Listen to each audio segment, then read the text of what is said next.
attend to those things that you've put on your to-do list. Please avoid any distractions today. If there's anyone in your room, ask them to leave. If there's background noise in any way, try to eliminate it or get rid of it. Turn off your phone and focus on the session. We will finish before 11 a.m. today, but we may go over too. But we're here till we have time for this session till 1 o'clock actually, but we should finish well before that. And we take breaks at the top of the hour, okay? Now I am recording this session here today, so there may be some hiccups along the way as I'm recording the session, and if there are any, hopefully there aren't, but if there are any things that slows us down because of the recording, then I'll just let you know as we go through the class. Okay, if you're looking to make up any classes, if you've missed any classes, our new website is up, and you can go to the website, and the area that you want to go to do makeup classes is the Get Back to Work training. And they're still working on the website, so there may be some areas that maybe broken links or areas that they need to fix. But you can start using this button here, Get Back to Work training, and the area that you go to is Makeup Missed Sessions, and you can either make them up in session 9 or in session 10. And all you do is you click on session 9, let's say, okay? Let's say you want to make it up then. You scroll down, you go to any of these dates, you determine I need to make up session 2, and you register for the session. Okay, so that's basically how it works. And that's where you go to make up classes. Okay, so today's agenda. We're going to go over interview techniques this morning. We're going to talk about social media because that's one of the tools, one of the assets that we have access to that we use to find employment. And just because you have a profile on a social media site like LinkedIn doesn't guarantee interviews. And if you're not getting interviews after creating a profile, then you either want to ask questions about the validity of your profile. You want to ask questions about whether your profile is working or not, or ask questions about whether you should even have a profile. Because having a profile, it requires maintenance and visiting and taking time, and time is valuable, right?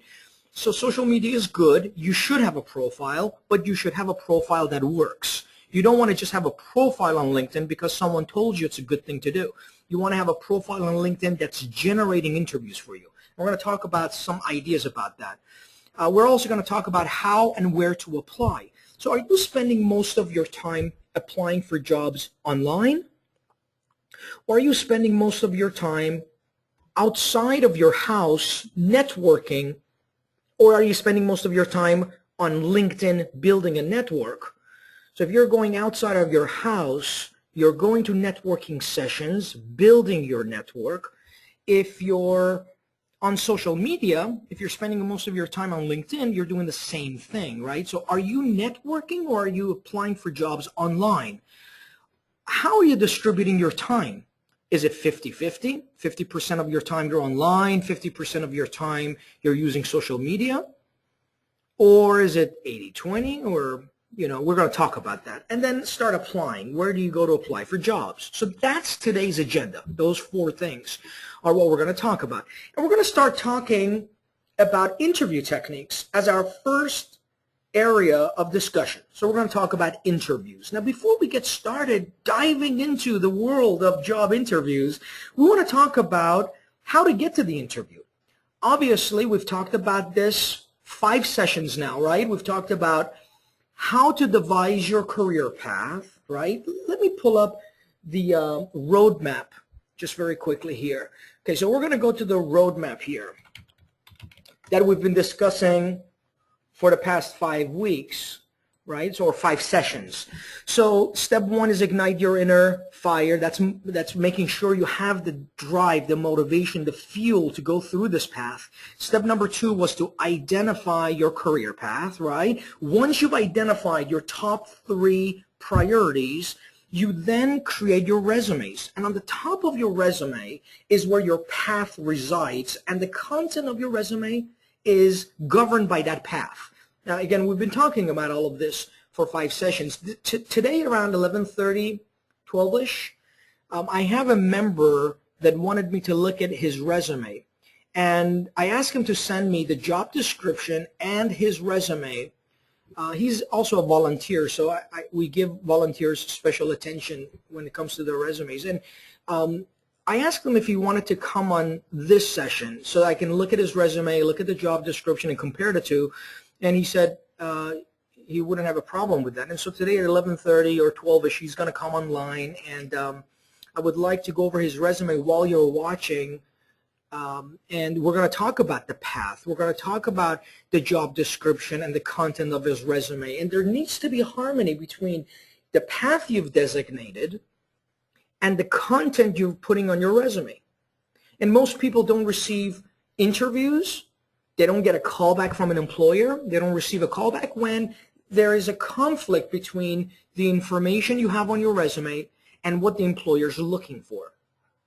If you put too much information on a resume, especially if it's conflicting information, then the employer's not going to get it. They're not going to see any harmony between what you have and what they want. Sometimes job seekers or applicants applying for a position think what needs to go on a resume is what they have done in the past. See, what you've done in the past is not necessarily relevant to what you're applying to today, right? And what I mean by that is, let me not create confusion here with that statement. There's a lot of things you've done in the past, some of which may be relevant, some of which may not be relevant. For instance, if I'm a salesperson, I also know customer service, right? If my resume speaks about sales and customer service, and I'm applying to a customer service job, the sales content may overshadow the customer service. When I send my resume to an employer, they may not instantly identify me as a customer service representative if I'm applying for a customer service job, right? So what we learned to do is to distinguish the information, right? So if I'm applying for a customer service position and that's my path, step 2, I want to create a resume at step 4 that speaks to customer service. Now, what does this have anything to do with the interview process? Well, you see, when you create a resume that speaks to a specific area, in this case, customer service, right? Let's say I know sales and customer service. When I create a resume that speaks only to the area that the employer is hiring for, let's say customer service, okay? When I go to an interview, I know what I'll be speaking about. So my resume is a guide for me to help me communicate my message during the interview. If I have too much information on the resume, if my resume is talking about everything that I've done in the past, then when I go to an interview, not only will I be confused about my conversation, what I will be speaking about, but I'll confuse the employer too. You see, when I go to an interview, I must argue relevancy. I must argue that I'm a relevant applicant, that I have all the skills this employer wants, especially when they compare me to other applicants, that I am the best fit for this position, right?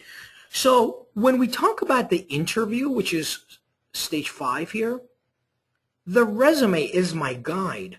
So if your resume does not contain focused, specific information about that position, then when I go to an interview, it will be difficult for me to perform, right? Again, the resume is my guide. So now that we have talked about that, let's go back to our original question. What is the key to winning an offer following a job interview? Okay, so I just completed a job interview. What is the key to winning the offer? Well, the key to winning an offer starts with this step here. Okay, first, we got to ensure that our presentation, the one we prepared for this interview, is based on honesty. Now, honesty is something that you are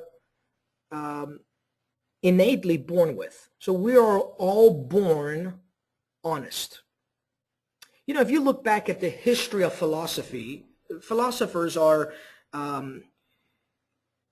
conflicted on this, in that some philosophers believe human beings are no different than animals, in that we are only interested in ourselves. Our needs comes first. Survival is the leading motive for any human being, and that we don't care about other people. That's one school of thought.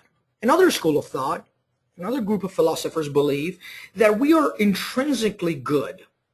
We are born as individuals who want to do good. That's what differentiates us from animals, in that, sure, survival is important, but we care more about being good than we care about being bad, right? And when someone becomes bad, when someone becomes dishonest, it is a variation or a mutation, a change in what's intrinsic. And which school of thought is right? Are we born to be bad? Are we, focused on, are we selfish creatures only interested in ourselves? Or are we born good? Are we intrinsically focused on being or going after what's good? And if you look at evidence, if you look back in history and look at evidence of support for either one of those claims, you'll see that humans are intrinsically good. When you look at the bombing in Boston, you remember the marathon bombings? There are pictures of people who knew they're in danger, but were running towards the bomb, towards the blast, to help others. That's the intrinsic good. They weren't thinking about whether they should do this or run away. They subconsciously, intrinsically, they ran to help other people. If you were walking down the street and you saw a baby crying on the side of the street, will you reflexively, would you automatically think, I don't care, I'm going to walk away? Or will you walk towards the baby? You see, we are born to be good, right? And so we are also born to be honest. When we are not honest in any area of our life, it conflicts with what is intrinsic. And that's when unhappiness begins. So whenever we are not honest, it actually hurts us more so than it hurts anybody else. It hurts you internally when you find yourself in situations that you're not honest about something.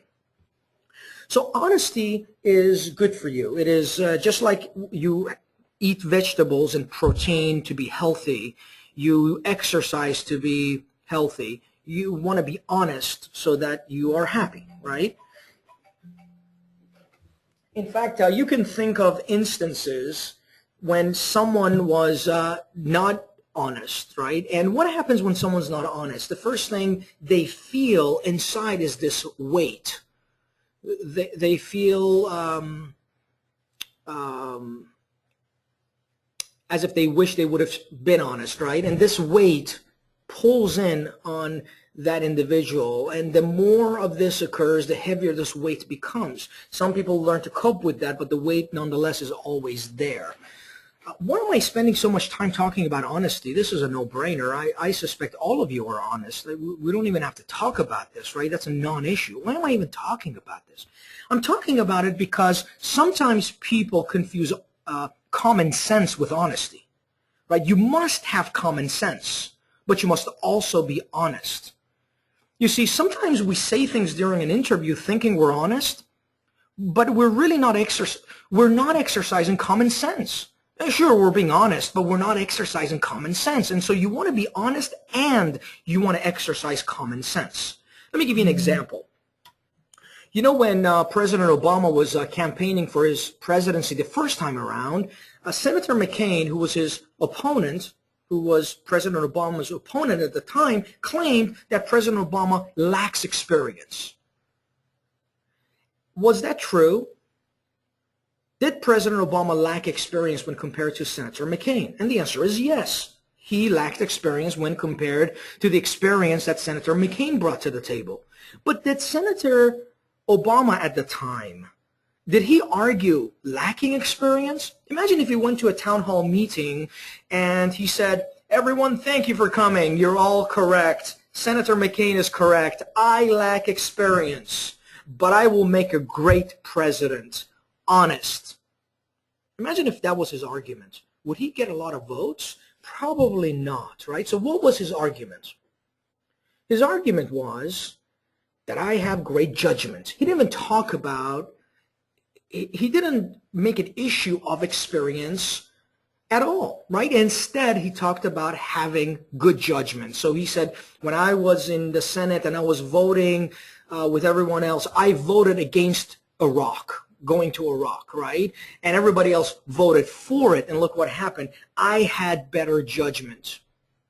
See, that's exercising good common sense, right? He chose an honest idea and talked about it.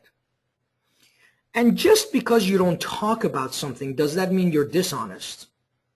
And the answer is no, right? This is important because you may be asked questions like, why did you leave your last job? If you were fired from that job, if you don't talk about being fired, you're not being dishonest because the question was not, were you fired? If that was the question, were you fired from your last job? Obviously, the only correct answer, the only honest answer is, yes, I was. But the question was not that. See, you want to make sure you're not confused about the question and exercise common sense. If the question is, why did you leave your last job?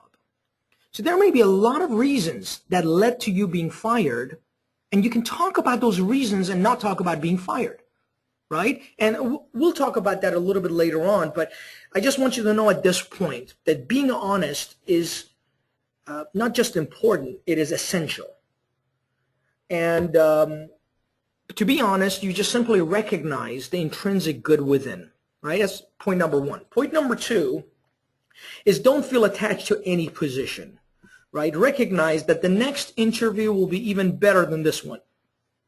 If you go to an interview and you feel like the position went to someone else, no worries. You leave that interview and you go to a different position, or you go to a different interview. It just happens that whenever you leave one interview and you go to another one, the next interview offers better things, better pay, better benefits, It just happens to work out this way. And I can't explain why that is, but it just is. Not every time, but in most instances, when you leave one interview, you go to another, and it just happens to be a better scenario. And whenever you go to an interview, you are preparing for the next one. So remember, you're not interviewing for a job, you are preparing for the next interview. Now, if that interview that you're at turns out to be a position, great. You now have some decisions to make, right? But if it doesn't turn out to be a position, then no problem. The next one will be even better than this one, right? So never feel attached to an interview. They tell people who are shopping for a home never to be attached to any particular home because you end up paying more if you are attached to a particular residence when you're looking at them, right? So when you're shopping for a home, you're not attached to them. It's purely business, right? And it's purely, your decision is based upon what works for you and whether it's a good business decision. And if that home is available, then great. If it's not, then you'll find a better one. And the same idea applies here. Number three, when you go to an interview, remain focused. So it's difficult to remain focused if you haven't researched the organization. You want to research the organization before an interview and make sure your responses are focused around your research. If the company cares about ABC, don't talk about XYZ, right? And when you don't research the company, you may very well talk about XYZ, thinking XYZ is important when the company really cared about ABC. So make sure your conversations are focused around what the employer cares about, not what you think the employer cares about, or not what you have done in the past. What you've done in the past is not relevant unless you depict only those things from your past that are relevant, right? We talked about this a little bit earlier today. Next, speak only to answer the question. One of the most common experiences hiring managers go through when interviewing applicants is that they interview applicants who like to talk, who like to speak. And it just happens that when applicants speak, they speak about a lot of what doesn't apply to what the hiring manager is looking for. This has to do with something we spoke about last week, listening, right? The art of listening. See, hearing is different than listening. Hearing is the activity when some sound waves hit your ear and they bounce off. That's hearing. You've heard something. I just heard a noise outside. That's hearing. But listening is when you take the information and you use your past experiences to understand what that information really means and how it relates to you. That's listening. The problem some have when they are at an interview is if you have habitually trained yourself to construct responses whenever someone's talking to you. So instead of listening, you are hearing what a person's saying and you are constructing a response in your head. If you've ever been in this situation where you're talking to someone, before you're finished, they tell you what you should be doing or they tell you their opinion. And sometimes their opinion has very little to do with what you're saying, but you know, it doesn't matter because they weren't listening anyhow. They were constructing a response. And if you're one of those people, if you are habitually one of those who constructs a response while someone's talking to you, then you're going to have a difficult time at an interview. Because when someone's interviewing with you, they're telling you what they want, you're already constructing a response. In most cases, that response may or may not have anything to do with what the employer's talking about.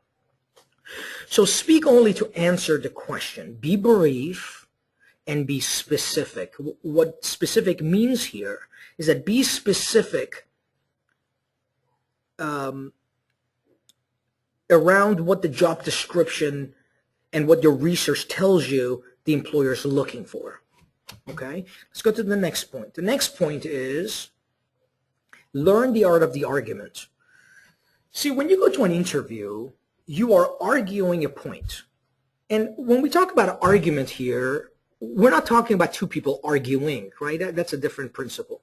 We're talking about the art of argument. It's the same art that attorneys or judges use to persuade a party, right? They argue something to make their point.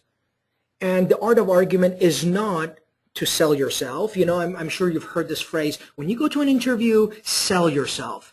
Next time someone tells you that, have them describe what that exactly means. Because when I hear the word sell yourself, I envision a salesperson at a car lot or a furniture store. You know, you go to buy a couch and a salesperson approaches you and they're selling themselves and they're selling their company and selling their product. And is that what that means, or is it have a different meaning? You know, so I'm unclear as to what that phrase means, nor can I describe it to you. I can't tell you how to sell yourself. You know, maybe you have an answer for that. But, you know, most people who say sell yourself really don't know what that really means. The art of argument also doesn't mean give an elevator speech. I've heard that sometimes they say, when you go to an interview, prepare your elevator speech. And the elevator speech is like a 30-second presentation. The problem with the elevator speech is that your 30-second presentation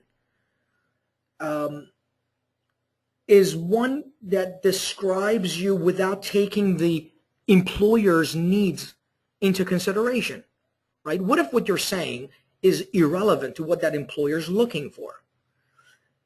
And the last time you heard someone give you an elevator speech, think about it. Were you convinced of that idea? When was the last time you were convinced of doing anything for anyone when they tried to convince you using an elevator speech? And if you are not convinced, when someone tries to convince you using an elevator speech? Why would you try to convince anyone else of anything? So the art of the argument is neither one of those two, right? The art of the argument is actually based on the science of arguing a point using premises to argue a conclusion. So let's say our conclusion is you should hire me as a salesperson. And I'm using the salesperson just because that's the one that came to mind. You know, it could be anything else. It could be an operations manager. It could be a customer service agent. It could be anything, right? So you should hire me as a fill in the blanks. If that's your argument, tell me which one of these three are the most effective, the strongest arguments. Argument number one, I'm human, I like cats, I'm a great person, therefore you should hire me as a salesperson. That's argument one. Argument two, I'm a salesperson, you need a salesperson, I enjoy selling, so you should hire me as a salesperson. You can see argument two is stronger than argument one.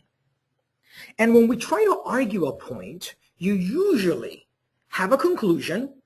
Like a conclusion could be, hey, let's go to San Francisco. It's going to be great. That's a conclusion, right? Conclusion is, if we go to San Francisco, it's going to be great. Now, I need to have some premises there to support my argument. What's going to make going to San Francisco great? So those are going to be your premises. And you can have an unlimited number of premises, but you can only have one conclusion, right? So you can argue like argument number two using that model, or you can use model one. But really the best model is model three. See, the model three is similar to model two, except every premise has a support behind that premise. So look at argument three. I'm a great salesperson, and then you support it with a story, right? So why should you hire me? I'm a great salesperson. 2 weeks ago, okay, so let me not use time period. So I'm a great salesperson. My last supervisor, if you were to speak with him, he would tell you that I was the best salesperson in our organization because every month I exceeded the quotas that the organization set for their salespeople. And I was consistently among the top 5 within our organization. Now, I understand that you need a salesperson, so that's premise 2. I understand that you need a salesperson, and I need to support that premise. You need a salesperson because in your job description, clearly you're outlining the need for someone who can do X, Y, Z, right? And X, Y, Z is whatever that job description is describing. Maybe you know they're looking for a salesperson, not because you read the job description, but because one of your friends who's among your network told you that they're looking for a salesperson, and this is why they need a salesperson. Remember that every time a company fills a position, they're looking to fill that position for a reason. There is a issue, or there's a pain that the organization is experiencing, or there is some outcome that the organization is looking to achieve, and they can't achieve that outcome unless they fill this position. And so when you say on premise 2, I understand you need a salesperson, right? So right here, when you say, I understand that you need a salesperson, you're saying, I have done research. I know why you're looking for a salesperson. Here's the reason. And then premise 3, you say, I'm the salesperson for your need. So I'm the salesperson for your need. So in premise 2, you already told them you know why they need a salesperson. And in premise 3, you say, I'm the salesperson because, and you tell them, and you support it with a story. You support why you would be the right salesperson for that need. So can you see how argument 3 would be the best argument for this conclusion? You should hire me as a salesperson, right? So when you go to an interview, you keep your conversations concise and focused by arguing your points.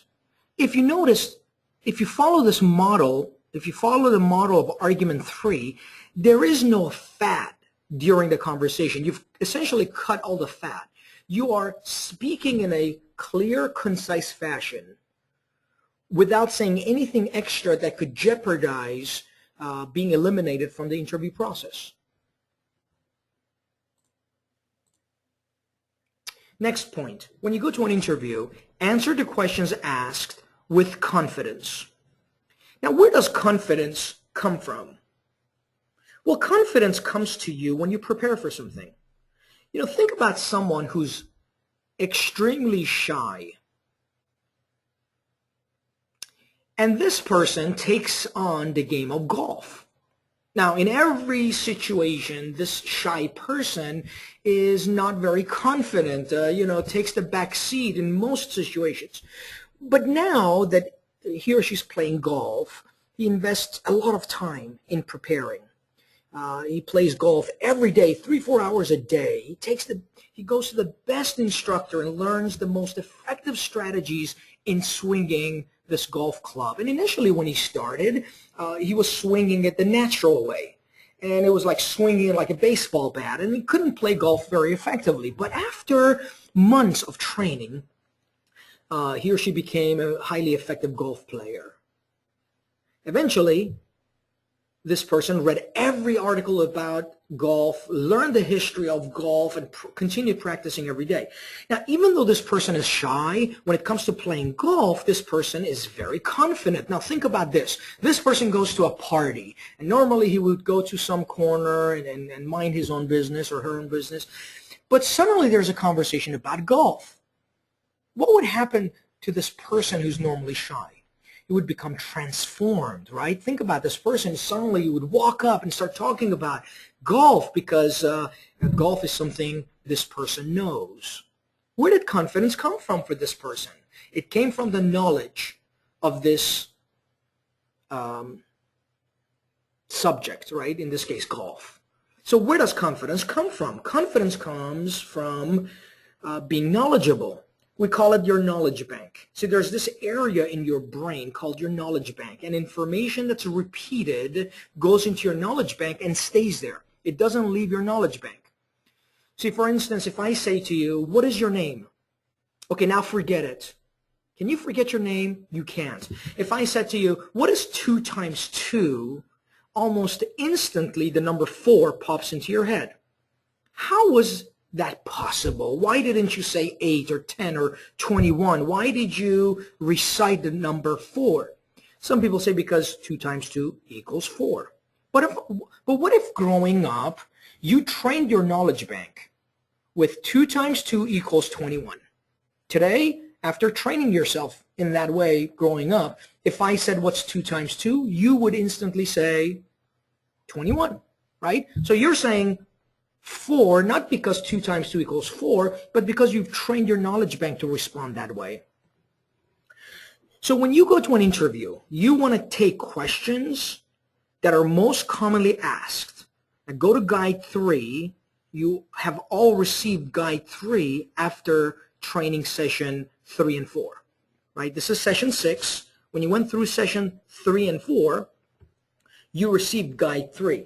In Guide 3, you have all of the questions that you may be asked in an interview. You want to take those questions, research responses that we did as an exercise, and when you come up with those responses, when you identify the responses, you want to then make reflexive, make automatic answers to those questions. So here's an example. You go to an interview, and they ask you, what is your minimum salary requirements? Now, you can either answer that question with a number, which is the least effective manner in responding, because you may miss the mark every time. If you mention a number that's too high, it may eliminate you from the process. If you mention a number that's too low, you may convey lack of confidence, right? Because someone who's confident in the job may ask what that position usually pays as an average, right? So if you mention a number, you may miss the mark every time. But if you prepare a response, and just as 2 times 2 equals 4, you enter that information into your knowledge bank in the same way. Then when you're asked that question, anytime in the future during an interview, you don't have to think about it. The answer is recited reflexively. So here's an example. What is your minimum salary requirements? You may respond with, thank you for asking that question. At this juncture of my career, I'm not so concerned about compensation as much as I am about knowing that when you hire me, I can be an asset to this position. See, I understand that your company is expanding into China and you're looking for someone who speaks Chinese. Over the past 10 years, I have prepared for this position because I'm fluent in Chinese. I have established skill in building relationships with people in foreign countries, especially those with the Chinese in the Chinese culture, and for that reason, I know that this is the right position for me. And when I came to this interview, I was excited to speak with you precisely for this reason. Just out of curiosity, can you tell me a little bit about what top producers do in this position to be considered by your organization a top producer? Notice I responded and I shifted the response to a question so we can have a conversation about the requirements of the position. Let's say the employer is not satisfied and they ask that question again. They say, well, Fred, thank you for that response, but I really need to have a number that outlines your minimum salary requirements. And I may respond with something like, you've made it clear that you are looking for a response to that question, and I appreciate that. My concern is if I was to give you a number, it may be an inaccurate one because at this juncture of my career, I'm not so concerned about that number. I'm more concerned that when you make the decision to hire me, that I can be a top producer, I can perform, be productive.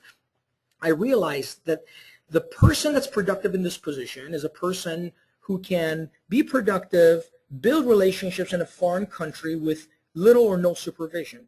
And over the past 10 years, those are precisely the skills that I've honed. Now, just out of curiosity, what have you budgeted for this position?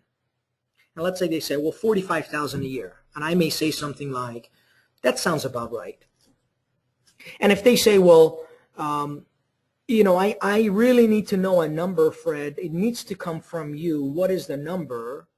I may say something like, look, I understand you're looking for a number. Any number that increases my candidacy for this position, feel free to put that number on the application and I won't argue with that number. I want to ensure that once we're past that number, that I have all the skills your company is looking for to be the leading applicant considered for this position.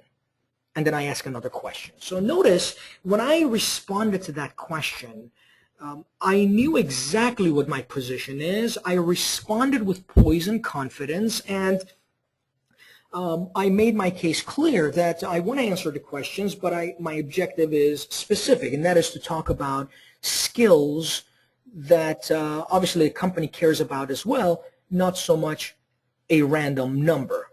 This is a problem a lot of you have with online applications. They ask you for, what is your minimum salary requirements, right? And we're going to talk about online applications a little bit later on. But I want to make this point about that question. What is your minimum salary requirements? If they don't give you an option to put open or negotiable, and you have to select a number, the best strategy is to know your average, know what that position pays as an average. And at anycouncil.org, the National Employment Council website, we have some areas that you can go to and accomplish this, do a search of what the average is, and I'll show you where that is when we're done with this session. So you want to know what your average is and select a choice that's about 10% lower than average, as long as you're okay with that, right? So you don't want to select a number that you know you're not okay with. But a greater issue about selecting a number is really whether selecting a number is aiding you or harming you. Think about that. If I said, fill out this online application, and in order to be selected for the position, choose a random number from 1 to 10, and you must select the right number to be chosen for this position, how would you know what number to select? What if you choose the wrong number and you're eliminated from the process? At NEC, we feel that question has the same connotation. What is your minimum salary requirements? If that question is used to screen out certain applicants, then it's not really helping our workforce within each community. So what we have done at NEC, and I want to invite you to participate in this, is that when you go to this page, our homepage, right, that's necouncil.org. On the bottom, there is a link for legislature, and I'd like to invite you to click on this. And where it reads View Examples, I want you to read this page. These are some of the examples of legislature that we feel is needed to help empower our workforce and our economy. There are questions that are asked on the online application that don't help the employers either. They don't help the applicants, they don't help the employers. And we want to make sure, just as there are laws that create a level playing field for the workforce, like anti-discriminatory laws. You can't be chosen for a position or be considered for a position based on age or sex or national origin or color of your skin, right? So in the same manner, you shouldn't be considered for a position based on some random questions that show up on an online application. You can also go into trends here and tell us how you feel about this by completing one of these surveys. The surveys don't collect your information, right? They provide you with information about trends in your area. And when you complete a survey, you can then take a look immediately after that survey. You can take a look to see what others have said, and it shows you some graphs and trends about what's going on in your area. So one of the questions is about minimum salary requirements, right? It's one of the questions here as you go through it. So at any rate, I wanted to bring those two resources to your attention. One is legislature and one is trends. At any case, let's get back. We got sidetracked there a little bit, but it had to do with answering the questions during the job interview and answering them with confidence. All right, let's go to the next point. Here's a question that you could be asked to answer it with confidence. You want to be prepared, obviously, right? You want to take that information and put it into your knowledge bank. So the question, why should we hire you, could be answered in the following way. I realize you're probably interviewing other applicants. I also realize that you're expanding into China and are looking for someone who speaks Chinese. By the way, this is just a scenario that I came up with. You can fill in the blanks. Replace expanding into China and speak Chinese with anything else that you know about the company, right? So this is just a random scenario I chose. This move requires hiring someone who knows how to resolve issues in a foreign country with little or no supervision, someone who's self-motivated but also knows how to influence clients in foreign countries and build meaningful relationships. These qualities are my strongest assets. And then you got to support that client. You can support it with a story. And then you can say, I speak Chinese and I'm prepared to move to China when you hire me. That's your conclusion, right? Here's another one. Why did you leave your last position? Right? Remember we talked about this a little bit earlier. You can either say, I was fired. That's one way to respond. And it's the truth. Let's say you were fired and you're telling them the truth. But here you're not exercising common sense. A better way to answer that question may be in the following way.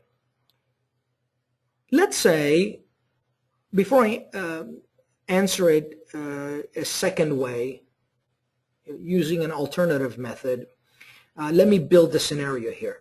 Let's say you work for an organization, you work in Department 1, but you sometimes go to Department 2. And in Department 1, there is a manager that really likes you. People there really like you too. And you have fun in that department, in Department 1. and you're productive there, and it's a great place to work for when you're in Department 1. But every once in a while, you have to go to Department 2. And when you go there, it's a different manager, it's a different set of people, and everyone in Department 2 is very dry, almost militaristic, you know, and everyone's in their own cubicles, and every once in a while, this manager comes to your cubicle, and he's not very nice.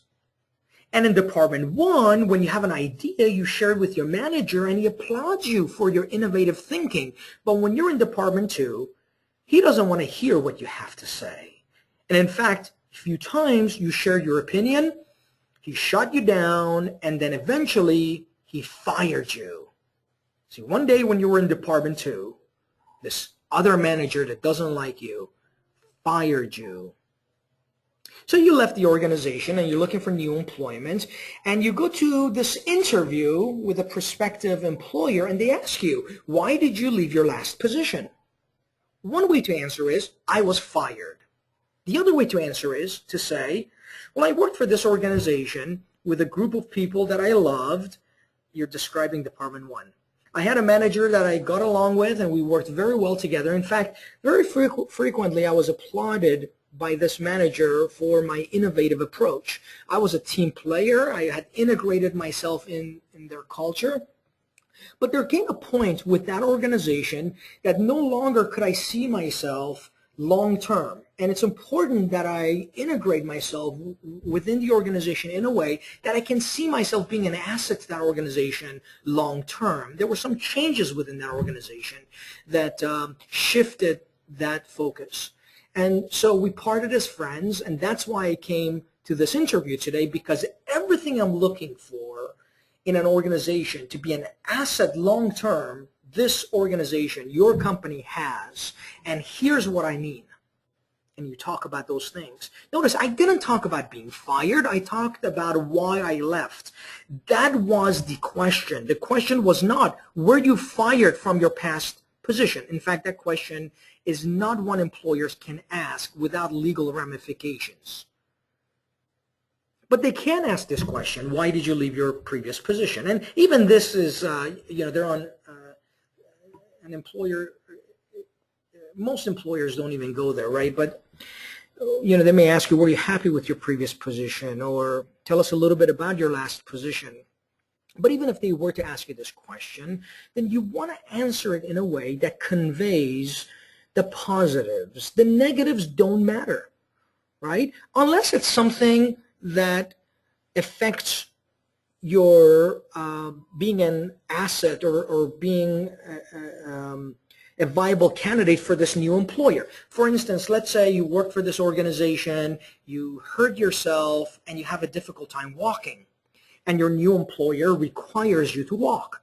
You want to be open with them and tell them, I did my previous position, I left because I hurt my knee, and I can't walk long distances, and I realize this position requires that I walk long distances, so I thought I'd bring this up. See, those kind of things you want to bring up because you don't want to waste anybody's time, right? You don't want to waste their time, their efforts in hiring you, only to find you can't walk, right? But when you're asked a question like, why did you leave your last position? You want to use your common sense in responding in a way that only focuses on the positives and then demonstrates why you can be an asset to that organization's bottom line. All right, let's go to the next. Let's review all the keys.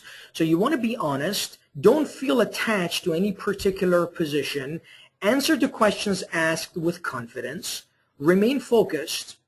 And speak only to answer the question confidently, right? Don't overspeak when you're at an interview. There are some other important tips to consider. When you're asked about the past, only talk about the positives. We already talked about that. Tell stories. Be good at telling stories. And demonstrate a track record of success, right? So when you're talking and you're talking about your background, and it gets to the part where you're going to support your claims and you tell a story to support your claim, make sure you touch upon your track record of success with a previous employer. Okay, so this concludes the interview techniques portion of this presentation. Now, I want to refer everyone to Guide 3 to review how to answer the questions that are contained within that guide. Guide 5 is currently under revision, which is the interview guide. And as soon as it's put together, as soon as it's revised, everyone in this session will receive a free copy of that guide. So if you have any questions, you can always come to our future sessions as a graduate of this program. By the way, to come to future sessions as a graduate of the program, you simply come to our homepage, anycouncil.org, click on Get Back to Work Training, and see right here where it reads Already Graduated. You click on Meet a Career Coach. And you come here, Meet a Career Coach, here.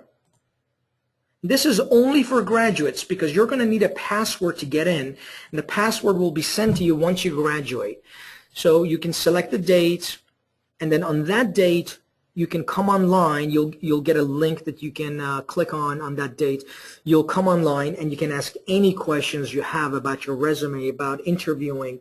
Of course, those of you that are members, you receive additional support beyond this. So when you become a member, you can also meet a career coach, but this meeting is far more entailed than the one graduates receive, right? And so as a member, obviously you receive a lot more attention because you have donated your membership fee, your annual fee to our projects, and so we appreciate that greatly. Now, it's almost time to take a break.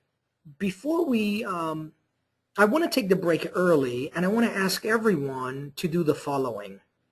If you could go to our new website, go to anycouncil.org, right? Go to this page, and I'd like to ask you to go to the trends area and complete the survey.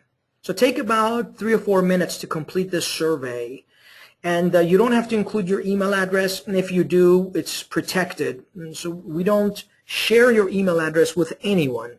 One of the things that NEC doesn't do is sell information to employers. And so your information is protected with us. But you don't have to share an email if you don't want to. So you go in here, not that we don't have your email address. As a graduate, we already have it. So go in here, fill out the survey. It's the employment conditions survey. Then take your break at 10 o'clock, and we're going to come back at 10:10. So 10 minutes past 10, we're going to come back. Okay? Also, tell us, give me some feedback on the new website. Tell us if you like it or not. They're still working on a lot of these areas here, but they chose to put it live so your class can go through, take a look at it, give us some feedback, and take the survey. Okay? And I'll see you at 10 minutes past 10 o'clock. Back. Hello again, everybody. I hope you all had a good break. So before the break, we spoke about the interview, right? And we shared some ideas about interviewing effectively.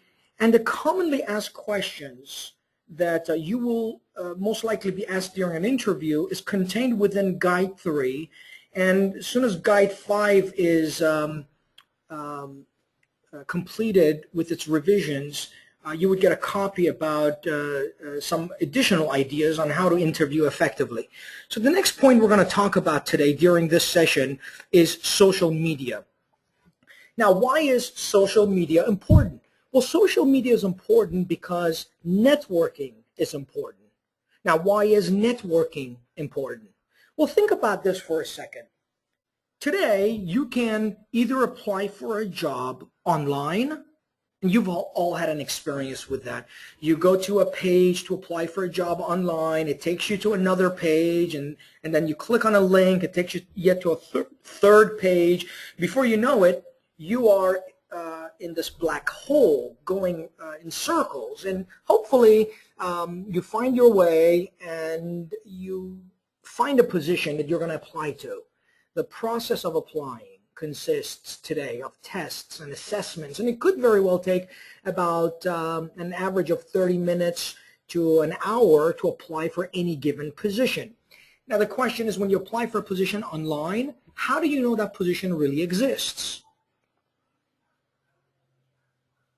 How do you know the application you sent to an employer will be viewed by that employer?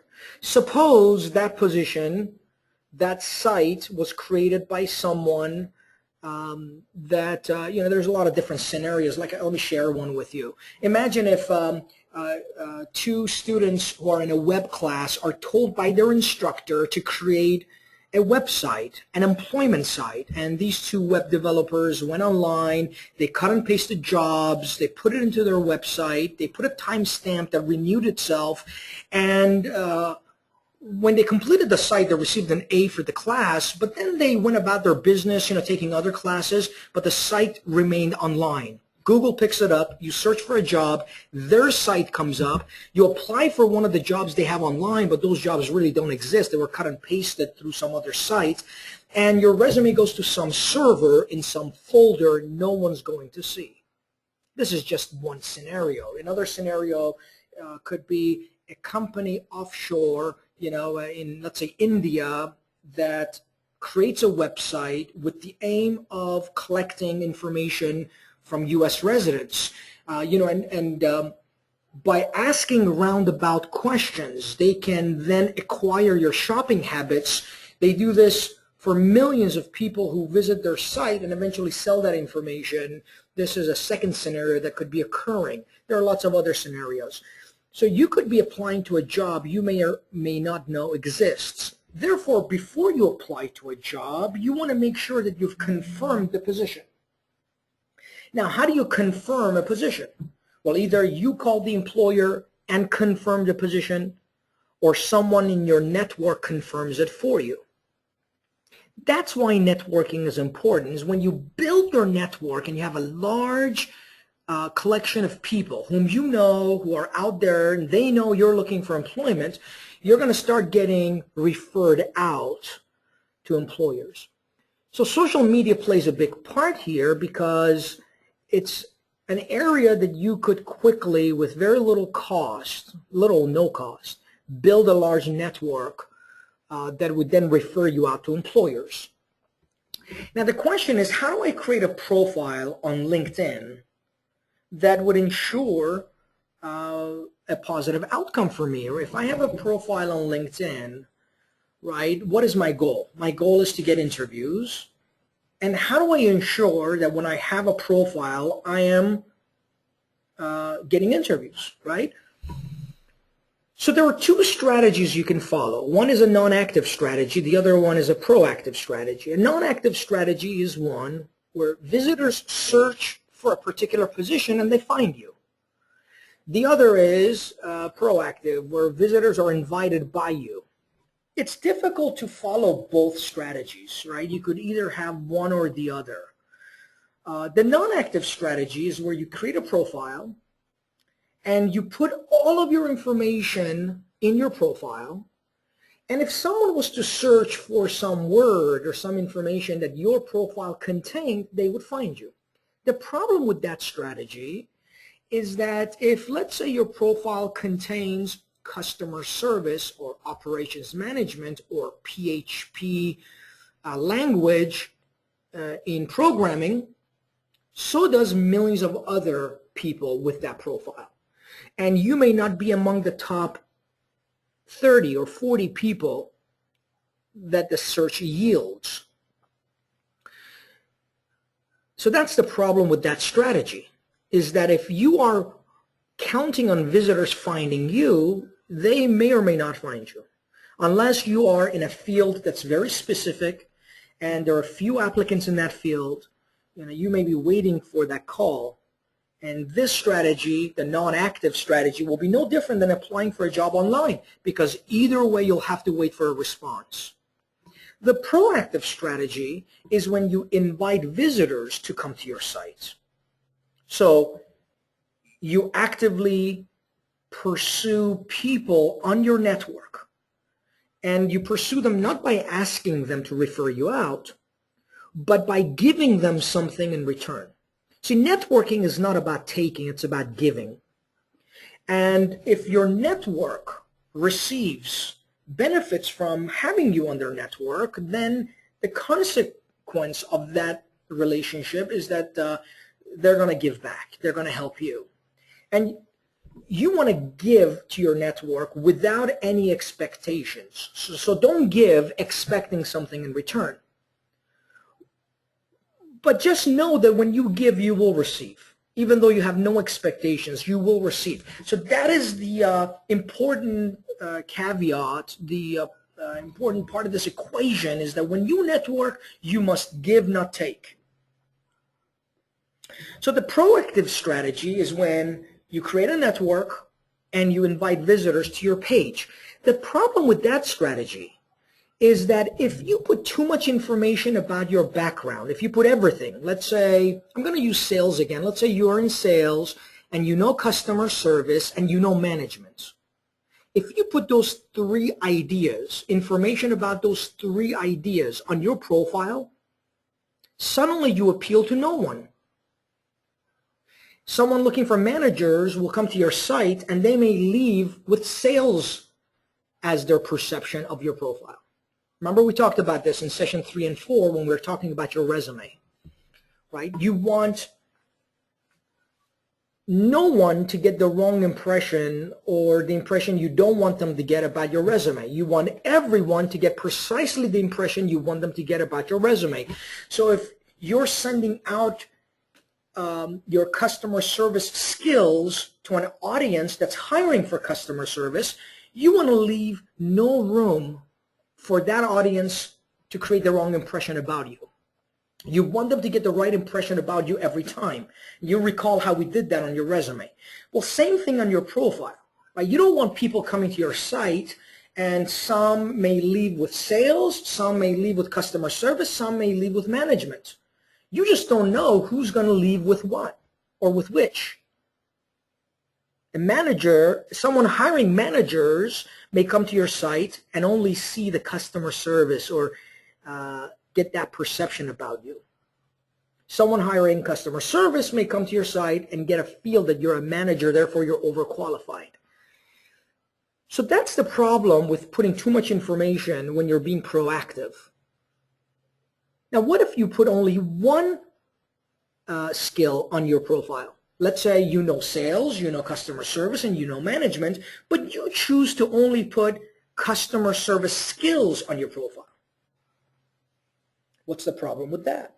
Well, the problem is you alienate the other two, right? If you know sales, customer service, and management, and you only put skills that communicate management on your profile, well, someone hiring for sales who comes to your profile, or someone hiring customer service who comes to your profile, they may think you're overqualified.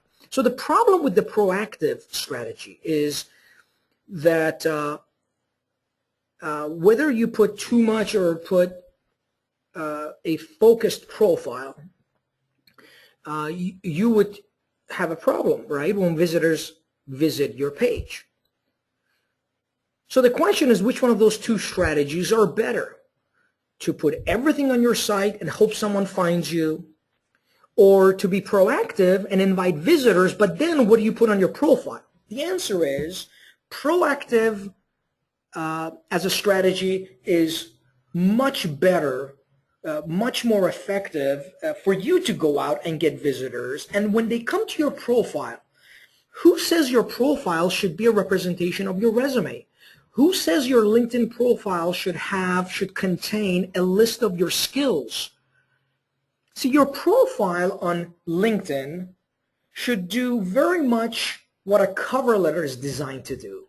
A cover letter should be a 3-liner that raises curiosity and entices the reader to read your resume. If a cover letter answers too many questions about your resume, then that cover letter is not doing its job. If a cover letter persuades someone to move away from reading your resume, then that cover letter hasn't done its job, right? A good cover letter convinces someone, interests someone in wanting to read your resume. And that's what a LinkedIn profile should do too. A LinkedIn profile should contain only enough content to get them interested in wanting to learn more. You should get them so excited about you without defining any specific skills that they want to know what kind of skills you have. So think about what are some things that anyone hiring for any position would want to know about someone before they read their resume. Think about that. What are some of the things any employer, any hiring manager, if you were a hiring manager, if you had your own business and you were hiring someone to sell pink chairs for your company, what would you want that person to have before they told you about their sales skills? You would want this person to be a team player. You would want them to have a good attitude. You would want them to be fun, but not too fun. You don't want them to be the kind of person who's always joking around or doing things that disrupts daily activities, but you want someone who has common sense, who can integrate himself within the culture of your organization, someone who understands productivity, someone who cares about your business and about positive outcomes for your business. So I can go on and on, right? All of which has nothing to do with the skill of sales. I didn't talk about the ability to overcome objections and rejection and knowing how to sell. I didn't talk about the techniques that are involved in selling. I only spoke about those things, some may call them soft skills, that complement my ability to sell. So your LinkedIn profile should contain that kind of information. When a visitor comes to your page, after reading it, they should get a positive opinion of you. Now, what about Facebook and other types of social media like Google+? Should you be using them? Some tell you you shouldn't, some tell you you should. My feel about both Facebook and Google+ or any other social media is that if it gives you enough security to present to non-friends, to the world, to present to the world, people whom you don't know, a favorable image of you, if it allows you to do that without them having access to private pictures, private things you allow only friends to see, if the security allows you to do that, then it's a good thing. It's a good thing to have a positive image of you, maybe a picture with the family when you're all smiling, maybe a picture of you in a business setting, maybe a picture of you hiking, some pictures that shows those positive images that we spoke about earlier. If you can put that on Facebook and Google+ and eliminate access to everything else, then that's a good thing. Because now you're showing the world something visual about you that other applicants may not be doing. You know when you go to someone's profile, you like to see a profile with someone's picture versus a profile without a picture? In fact, stats show that when you have a profile with a picture, you get a lot more visitors than if you have a profile without one. Well, we are visual people. We like to see visually who we're dealing with. And so that's what Facebook and Google+ can do for you. Employers, if they were to search you online, and a lot of employers do today, and they came across some images of you or some pictures of you, you have that ability to create a favorable impression of you, something other applicants may not be doing. And this sets you apart. So if you have additional questions about social media, you feel free to ask at the conclusion of this session. And I want to talk a little bit about how to apply and where to apply. Well, some people ask me during these sessions, sometimes they ask, how do I complete an online application? Now, this is a commonly asked question. And our response usually is, who says you should be applying for jobs online? Is it fruitful to apply for jobs online? If it is, continue doing it. If it's not, why are you continuing to do it, right? Why are you continuing to apply for jobs online? It just happens that when you spend 80% of your time networking, 20% of your time will be spent applying for jobs your network sends your way. And that's the ratio you should invest anyhow. Right? So the correct ratio is 80-20. You should invest 80% of your time networking and 20% applying online. As long as you're building your network 80% of your time, you're going to be too busy applying to jobs that were referred to you so that you don't have to randomly apply to jobs you know nothing about. My suggestion always is, don't apply for jobs randomly, jobs you know nothing about. That's not a good use of your time. And if you are going to do that, if you are going to apply for jobs randomly, then make sure you have confirmed those jobs. Physically pick up the phone, call the employer and say, hi, well, you don't have to even say your name. Say, hi, I'm calling to see if the position of XYZ, the one you've posted on your website, is currently open. Don't ask anything beyond that because the employer's busy, right? Don't ask, tell me about the position, what is compensation? That's not the time to do it. When you confirm a position, you're only calling to see if that position exists. And then apply for it. But otherwise, we suggest you don't apply for jobs online randomly when you know nothing about that position. I'm talking about whether that position exists or not. Are there employers out there that post jobs to collect resumes when those jobs really don't exist? Yeah, there are some. Not every employer does that, but some employers do that.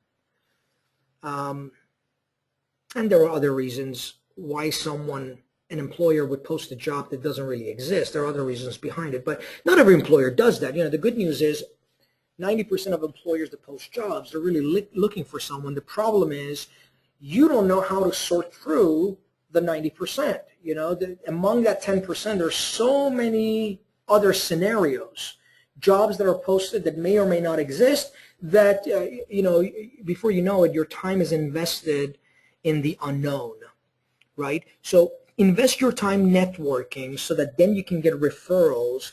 And tell me something. If you were an employer, would you look at a job seeker more seriously if the resume came across your desk online or if the resume was referred to you by a friend? So referrals carry a lot more weight, and when you network, you get a lot of referrals. Of course, your network has to be built first, right? So just because you're networking does not mean you're going to get referrals. When you network, initially you're not going to get a lot of referrals, but eventually you build your network. And if you have 200 to 300 people in your network will take a life of its own. And you do have to invest some time on building your network, right? So that is something that requires investment of time. We will start a LinkedIn session within the weeks to come, and you'll get notifications as an alumni about those sessions. Okay, so what I would like to do at this time is start taking questions and answer any questions you have about the interview, social media, where to apply. And once the questions are done, I'm going to show you what our next step is as an alumni of NEC. Let me start from the top here. It looks like some of you tried to take the survey but were unable to, and I will take your feedback and send it over to our IT. Thank you for your feedback. Let's see here. Weston Williams asks, are cover letters no longer important, or did I miss a session? No, cover letters can be important, but really think about when you send a cover letter, what is the purpose of sending a cover letter? Do employers ask you for a cover letter? Why? Because it's more professional? And if you don't send a cover letter, are you less professional? Suppose you're in the business of selling pink chairs, and you get someone who sends you a resume. You're not convinced he can sell pink chairs, but he has a cover letter. You get another resume without a cover letter, but you're convinced this person is the best in selling pink chairs. Which will you choose? The one without a cover letter, whom you're uncertain about selling pink chairs, or the one with the cover letter, whom you're convinced may not be able to sell pink chairs, or the one without a cover letter, whom you are certain can sell the pink chairs? Which one of those two do you think you'll go with, right? So the cover letter is important only if it directs the employer's attention onto the resume. That means your cover letter should be no more than 2 or 3 lines. It should ignite the employer's curiosity to want to read your resume further, and it should not be a long-winded letter, because employers don't have the time to read cover letters and resumes. Think about this. You're an employer. You have 1,000 resumes, and you have 1,000 cover letters that went along with it. You need to hire for two positions. If you had a choice, which one of the two would you read to identify the right two people? Would you read all the cover letters? Would you read all the resumes? Or would you read all the cover letters and all the resumes? Think about it. And the answer is you would probably look at the resumes, because the resumes have your work experience contained, right? So again, cover letter, you should send it only if it raises curiosity and it inspires the employer to want to look at your resume. Tracy asks, there are online applications that want 10 years of work history. What if you don't have 10 years of work history or have gaps in employment? Based on how we learn to create resumes, you should never have a gap on your resume, right? So let me pull up a sample. Let me pull up a sample resume here. I want to, this is good for everyone, just to remind everybody about how we construct years of experience. Give me just one moment, everyone, so I can pull up my sample resume. Okay, here's my sample resume. You should be looking at it in just a few moments. It's pulling up.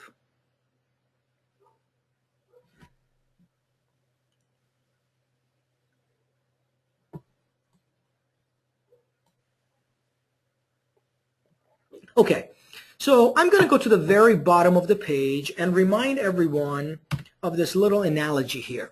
When you were a baby, when you were born into this world, you made us very happy.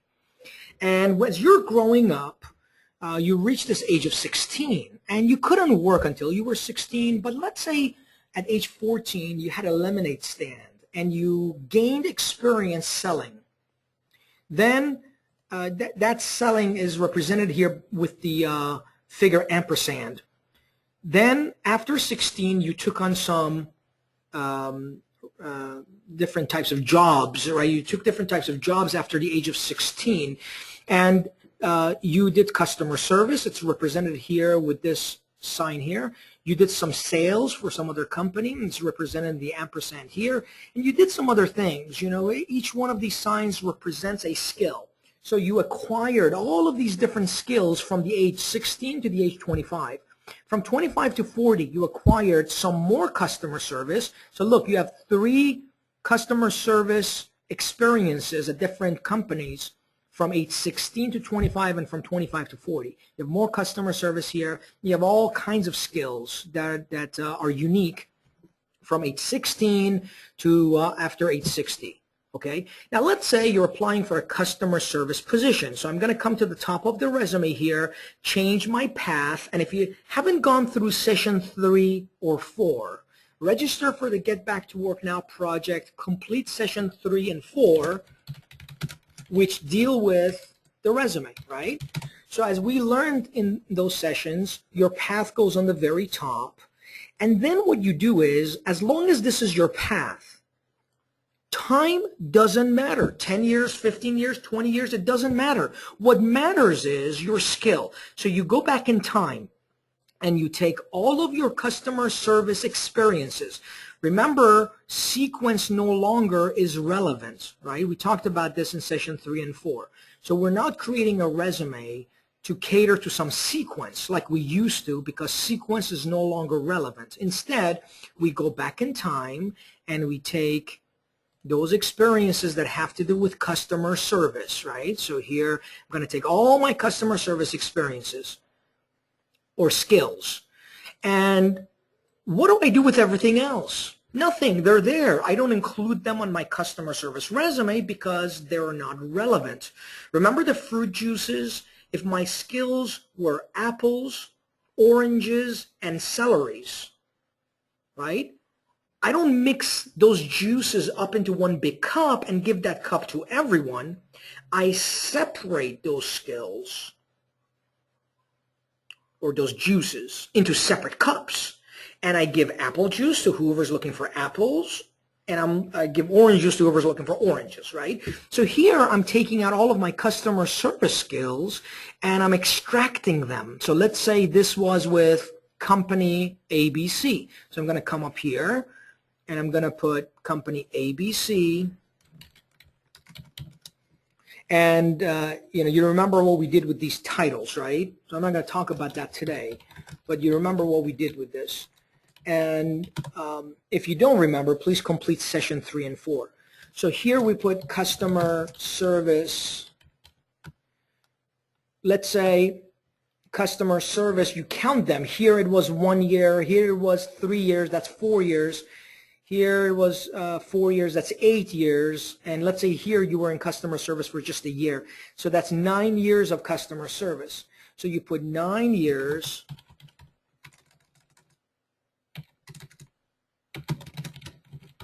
of customer service. Now remember, I'm not communicating a sequence here. I'm communicating how many years of customer service I've been involved with.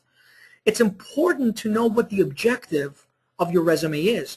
My objective is not to communicate to an employer a particular sequence, because that doesn't tell them anything.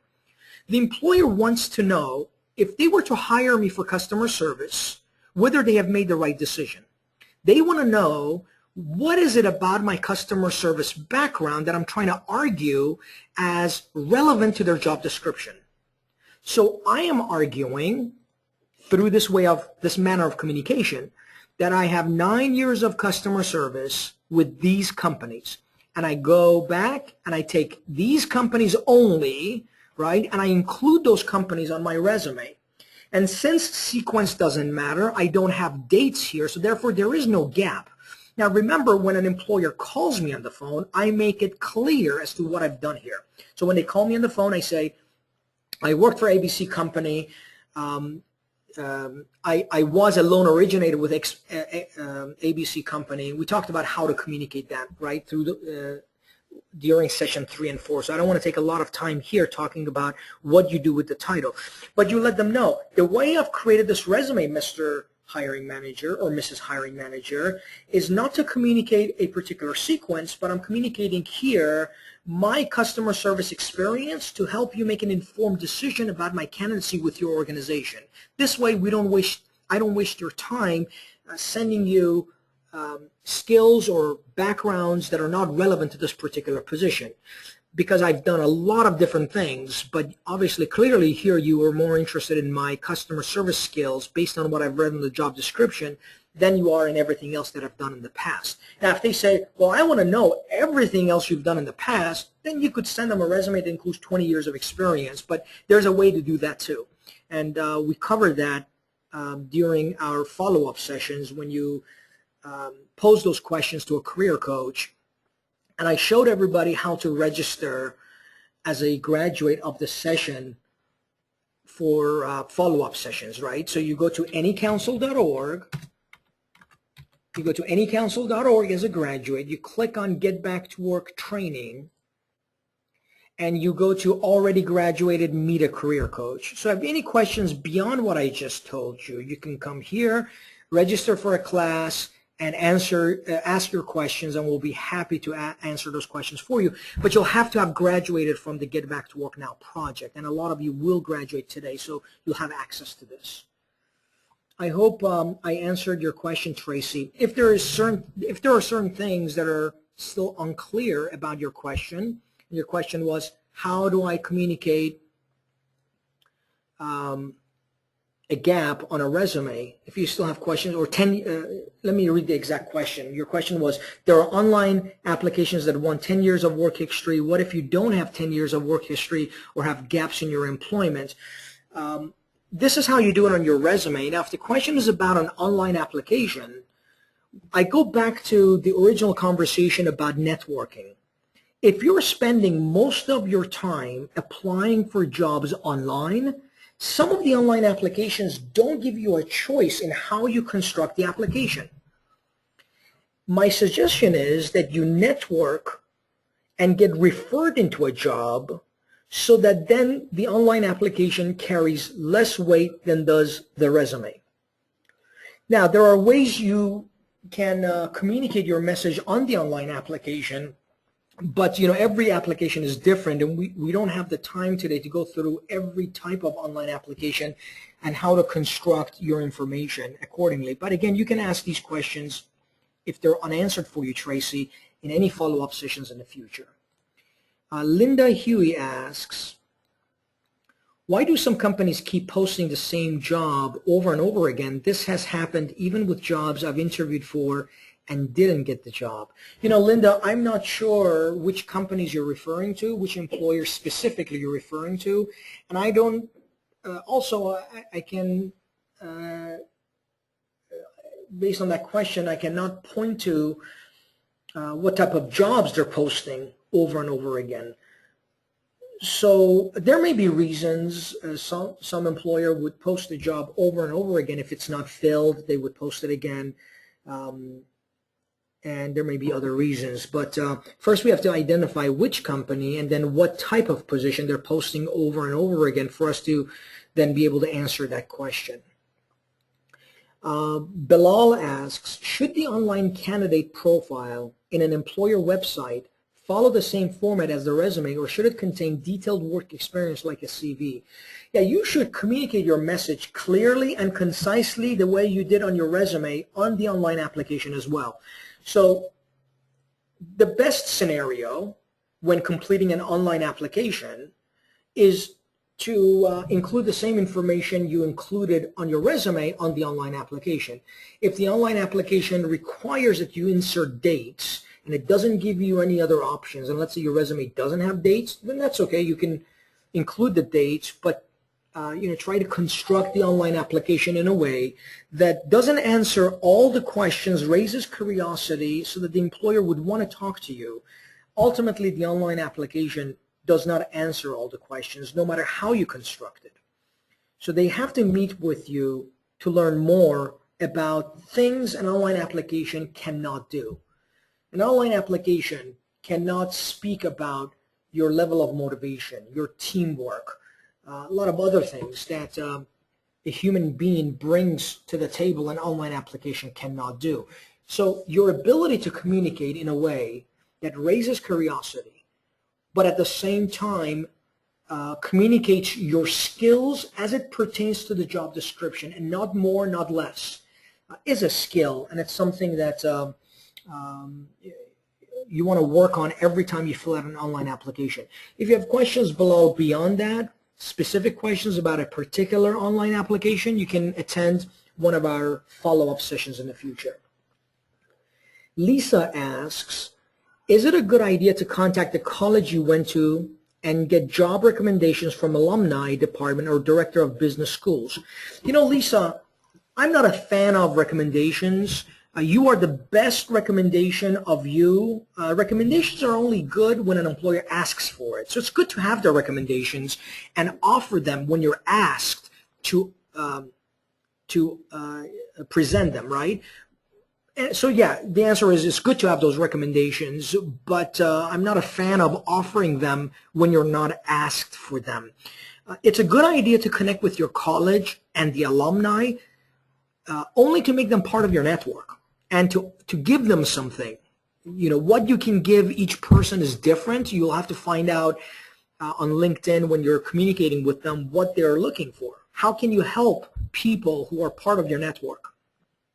And as long as you have this outward mentality, give, not take, then you're going to see your network giving back. So yeah, it's a great idea to network with alumni in your college. Craig asks, other than building a network on LinkedIn, what are other good productive methods of networking? That's a great question. A great place to network is a job fair. Now, sometimes people say, well, a job fair is a waste of time. Why would I go to a job fair when there are really no jobs at the fair? The answer is, you don't go to a job fair to find a job. You go to a job fair to build your network. So think about this. How many job seekers do you find at a job fair? Hundreds, right? Are all of those people going to remain unemployed indefinitely? The answer is no. A lot of them will get back to work. What if they were part of your network? What if you were friends with those job seekers whom you met at a job fair? Would that benefit you? And the answer is yes, because when those job seekers whom you networked with, who joined your network, when they find employment, they have the ability to hand deliver your resume to an HR manager and put in a good word for you. So you essentially have these ins, these contacts within organizations throughout your community because you networked with them at a job fair. Additionally, when you go to a job fair, you have an ability to network with employers who are connected with other employers. So think about this. I'm going to build a quick scenario for you here since the question came up. I want you to imagine for a moment two employers. One works for Disney and one works for Pepsi. Now, the employer for Disney is hiring IT people. The employer for Pepsi is hiring salespeople. Now, I want you to imagine for a moment that the hiring manager from Disney calls his friend at Pepsi and says, hey, do you have any IT people in your pipeline? And the guy at Pepsi checks his pipeline and he says, no, I don't, but why don't you come to the job fair tomorrow? You're apt to find someone. And the hiring manager at Disney says, I can't. We don't have a budget to go to job fairs. But hey, tell me, can you keep an open eye for me tomorrow when you're at the job fair for IT people? And the guy at Pepsi says, I'll be happy to. So the guy at Pepsi goes to the job fair. And he has this big banner, Pepsi, hiring for sales. And a lot of IT people walk by his booth. But not this one IT person. This one IT person walks up, extends his hand and says, hi, my name is Craig. I'm an IT professional. I've always been in IT. I enjoy being in that field, and I've always been very successful. Are you hiring anyone for IT? By the way, IT is information technology, and information technology is a general term I'm using for this example. You know, there's a lot of branches in IT, right? But just for the sake of example, replace the word IT with anything you like. Okay. So this applicant says, I've always been successful in the field of IT, and I was curious, are you hiring for this position? And the guy at Pepsi says, no, we're not. We're hiring for sales. Let me tell you a little bit about it. After the hiring manager is done describing the position, the applicant who is looking for an IT position says, thank you so much for taking the time and describing your position. It sounds like a great position to work for. What a great company to be in. But you know, my background does not make me an asset for this particular position, but I go to job fairs all the time. I'm always meeting applicants that are looking for these kind of positions. Can I get a business card? And when I go to job fairs, I meet applicants looking for this sales position. I'll get the word out. And can I leave a resume with you? Feel free to refer my resume out when you come across someone looking for my background. And then I, thank this person, thank the hiring manager, and walk away. Did I just make a friend? I did. Did I network? I did. Did I leave a resume for this hiring manager? I did. What are the chances of this hiring manager from Pepsi referring my resume to the hiring manager from Disney who is looking for an IT resume? The chances are high. What are the chances of resumes for all of those IT people who walked by the booth to have their resumes forwarded? Zero, because they didn't refer their resume. They didn't leave their resume with that booth. So when you go to a job fair, it's all about networking. It's about sharing your LinkedIn page and having people join your network and creating activity on your network. So job fairs are a real good place to go. Also, anywhere where employers meet, it's a good place to network. Or any place where large numbers of job seekers meet, especially if it's an association that has to do with your background. You know, let's say you are an operations manager and there's an association for that, and people meet once a month. It's a good place to be to network. I hope that answers your question, Craig. Any other questions, I'll be happy to answer them at this time. I don't have any more questions to wrestle with here. Not that I wrestle with any of them, but that term came to mind. Any other questions? Okay, while some of you are thinking about potentially having a question and typing them in, let me show you what the next step is here. For those of you who are graduating, if you're not graduating today, then you want to go back to anycouncil.org. Let me take you to that page right now. You want to go to anycouncil.org. I have the page up right now. You should be able to see it in just a moment. Okay, so you want to go to anycouncil.org and go to Get Back to Work training, click on it, and go to Make Up Missed Sessions. And you can make up missed sessions here if you're not graduating today. Let's say you came to session 6, but you missed session 3 or 2. You can then go here. If you are graduating, then you know exactly what you need to do now. You want to create your resume, start sending it out, keep a copy of the job description and the resume you're sending to an employer on your desktop, right? So the way that works is, just so that I can show you this on my desktop, you're going to have your PIP. Now, we talked about the PIP in session 3, right? This is your record of which employers you have applied to. So you have this file on your desktop. In your desktop, you're going to have other folders. So one is Pepsi. I'm applying to Pepsi, right? Another folder is Disney. I've applied to Disney. Hopefully these jobs you didn't randomly apply to, they were referred to you.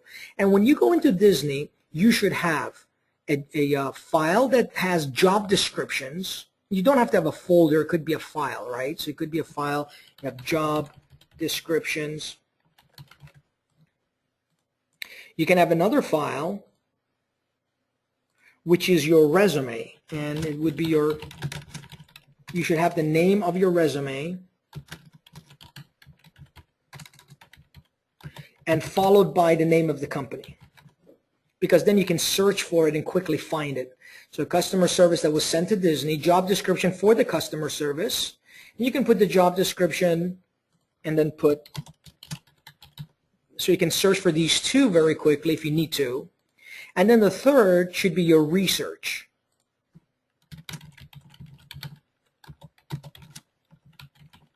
And you can put customer service here to know that this was your, because Disney may have multiple positions that you apply to. And each resume you send them is specific to that position, right? So now at any given time, when an employer calls you, or you call the employer back because they left a voice message for you, you can go to your PIP file, pull up any employer you need to talk to, and go to the job description or the resume or the research you've done with them, and be able to speak to that employer in an informed way.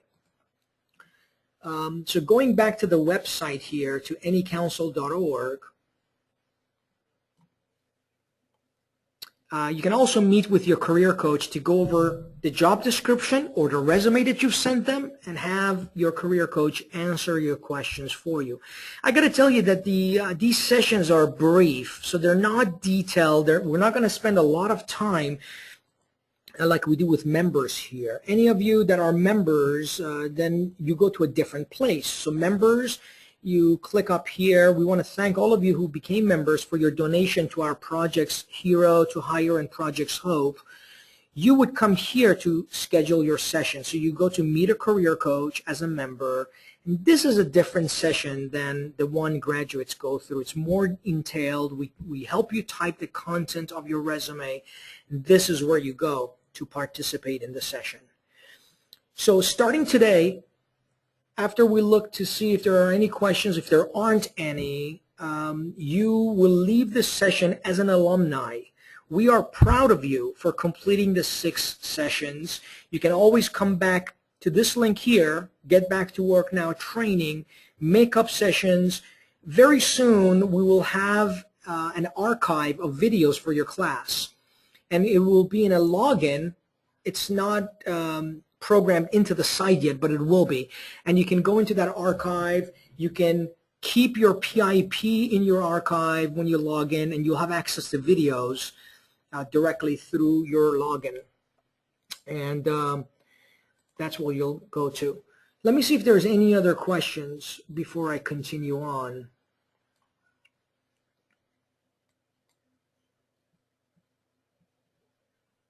Okay, so Matthew asks, regarding graduation, you presented our Experience Unlimited group and invited us to join Class 8 Session 2. Am I going to graduate? Matthew, you will graduate if you've completed all 6 sessions. So this was Session 6, and I can check into our system for you afterwards, Matthew, to see which classes you have, which sessions you have completed.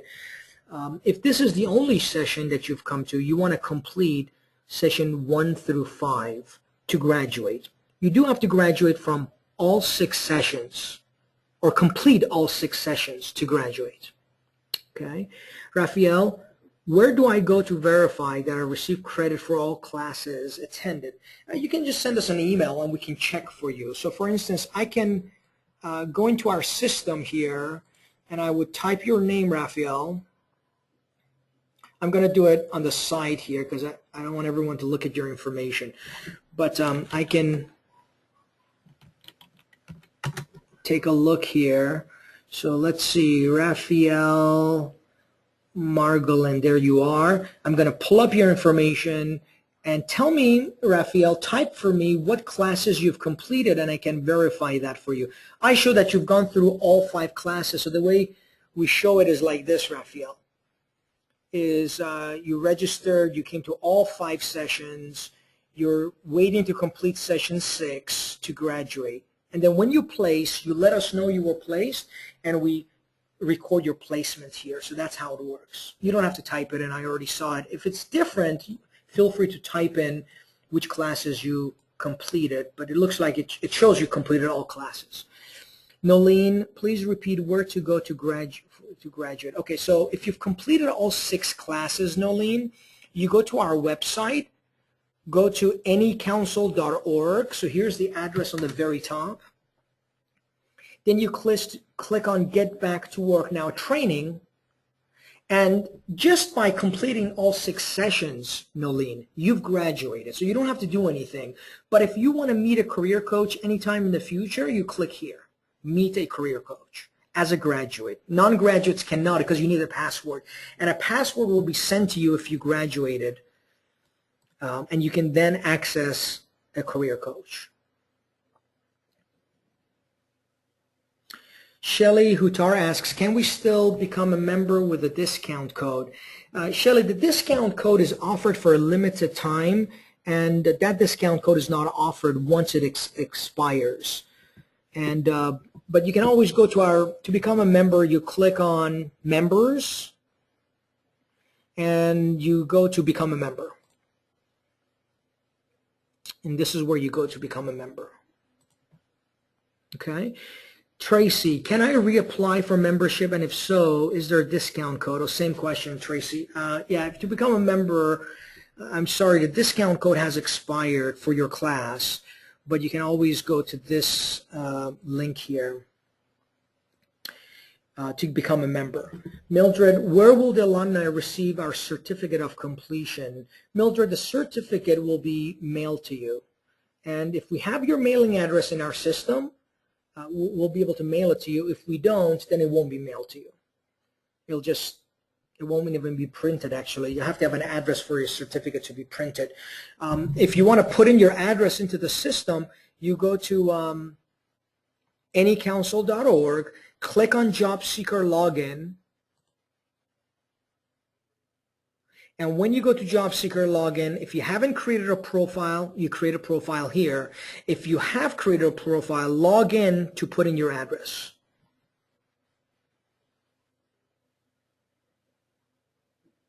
Weston Williams asks, I think I missed a class. Can you verify whether you made session 4?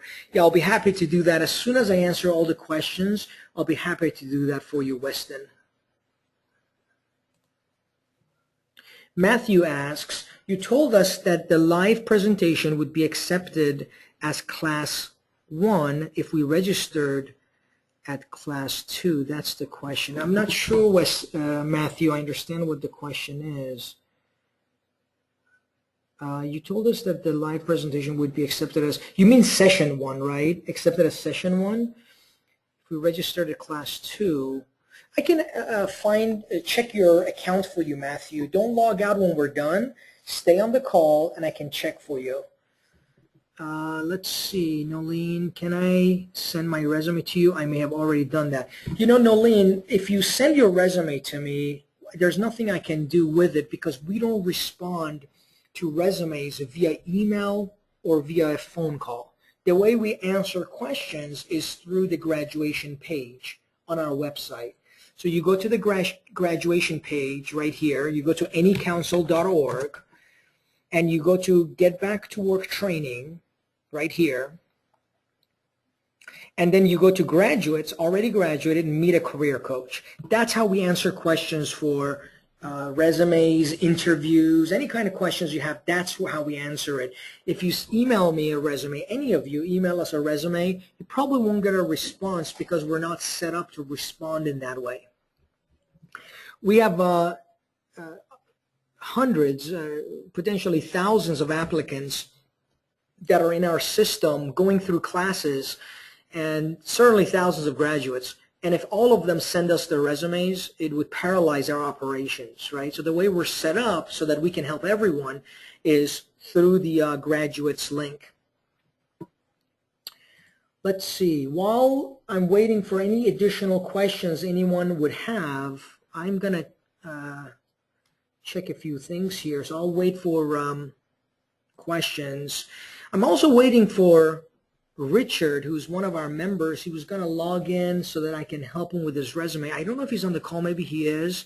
Let me just double check to see if Richard made it to the session so we can look at his resume together and everyone can watch. Let's see. No, I don't see him on the roster. So we'll wait a few moments for him, see if he's going to make it to the call with us.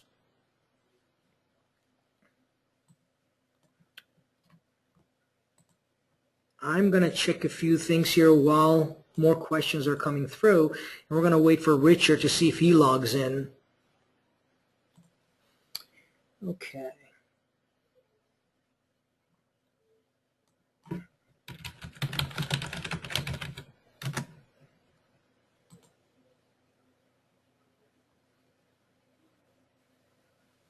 Weston, I show you missed class 5. I mean session 5. You made session 1, 2, 3, 4, but missed session 5, Weston.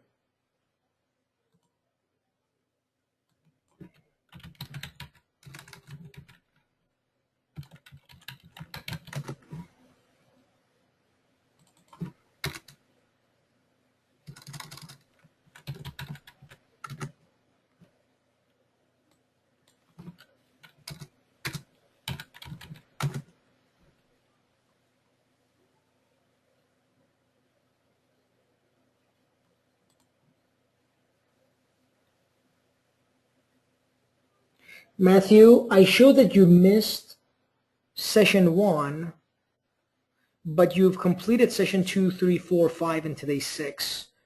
So if you like, you can call me about that session because I'm not quite understanding what your question is.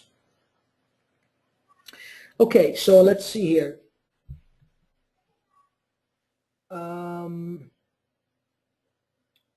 Janice asks a question about her certificate. We may not have your address in the system, Janice. I'll follow up to see if we have your address in the system, Janice. Let's see here. I'm making a note here for myself. Let's see here. Weston, to make up classes, you go to our website, anycouncil.org. Right? Go to our website, anycouncil.org, then click on Get Back to Work Training. You click on Get Back to Work Training and make up missed sessions. This is where you go.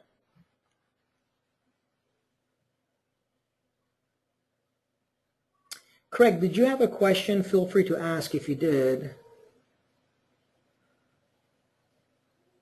Okay, Craig asks,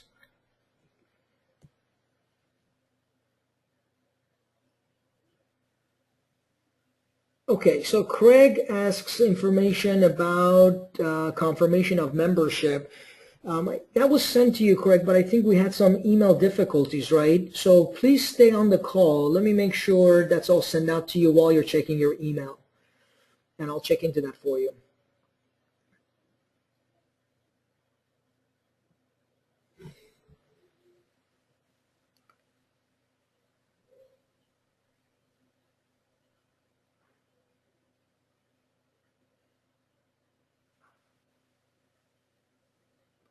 Yeah, Matthew, the session that we did at Experience Unlimited, that was not session 1. We did like a 1-hour session. It was just an intro, and it wasn't a complete session. So if I told you you can get credit for that session, I apologize, because it wasn't a complete session. But you can stay on the call and we can talk about it after we're done with the session.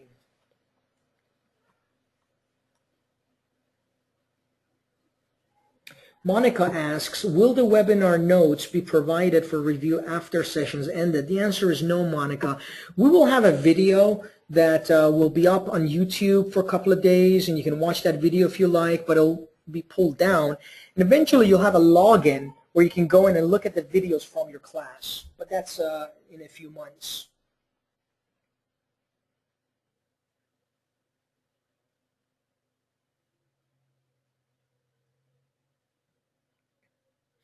Nolene, to upload your resume, go to anycouncil.org, right? And go to Job Seeker Login, which is right up here. And when you click on Job Seeker Login, you can either create a profile or log into your profile to upload your resume.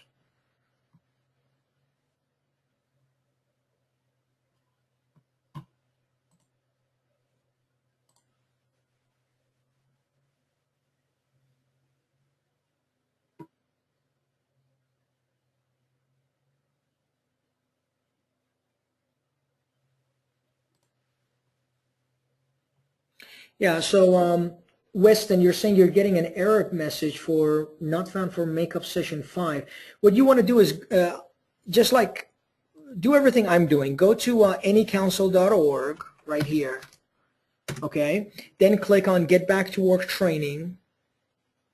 And then to make up a session, click on Makeup Session at Class 9 or Makeup Session at Class 10. If you went here, you can also do it here, I believe. If they, yeah, you can also do it in classes, but you don't want to go to class 5 because that's already finished. That class is done, right? I'm not sure where you went to, Weston, to get that error message.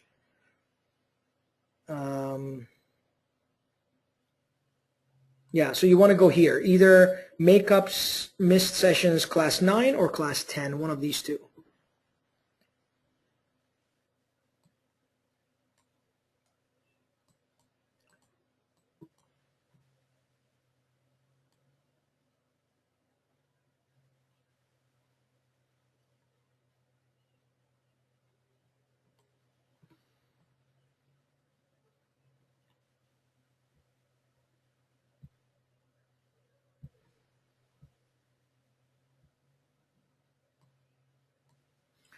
Okay, let me check something for Cheryl here real quick.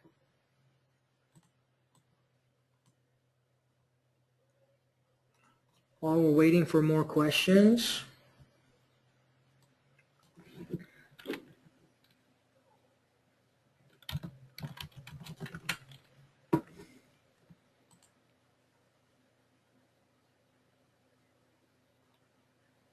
Cheryl, I show you have completed session 1, 2, 3, 4, and 5, and today you have completed session 6. Let me check something for Craig Goodman regarding his email.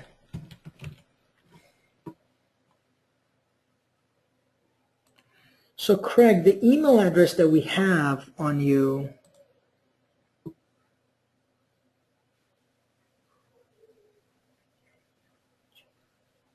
is the one that you have sent me.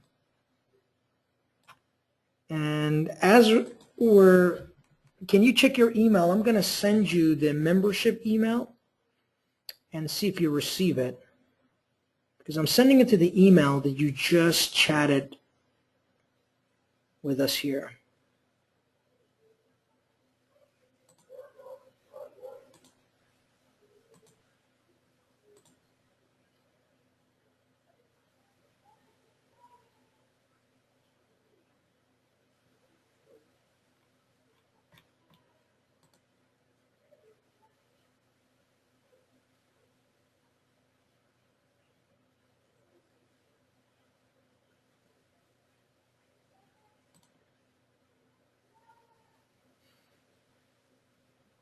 Let me know if you received it, Craig. I just sent it to you. I sent you 2 emails, okay? 2 membership emails. One is containing the online sessions, and one is containing all the downloadable guides, the ones that you can download. I just sent them to you. Nolene, if you look on the screen, so you go to anycouncil.org, right? So go to anycouncil.org. And if you look at the job seeker login, it should be at the top of the page right here. Can you see me move my mouse, Nolene? It's right up here.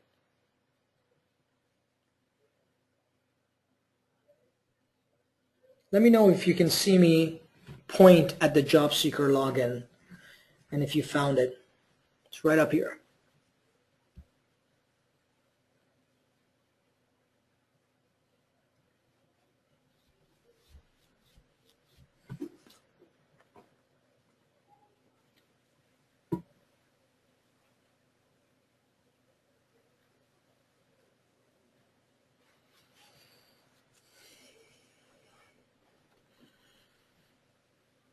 Yeah, it should be up here, Nolene. If you can't find it, I'll have to call our IT to see why, to make sure it's showing up on all browsers. Maybe using a different browser. I'm using the Google's browser, you know, Chrome.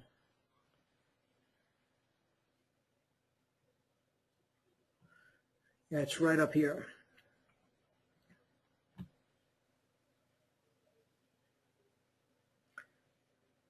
Yeah, Nolene, maybe you're on the wrong page. You have to go to anycouncil.org. Go to the home page.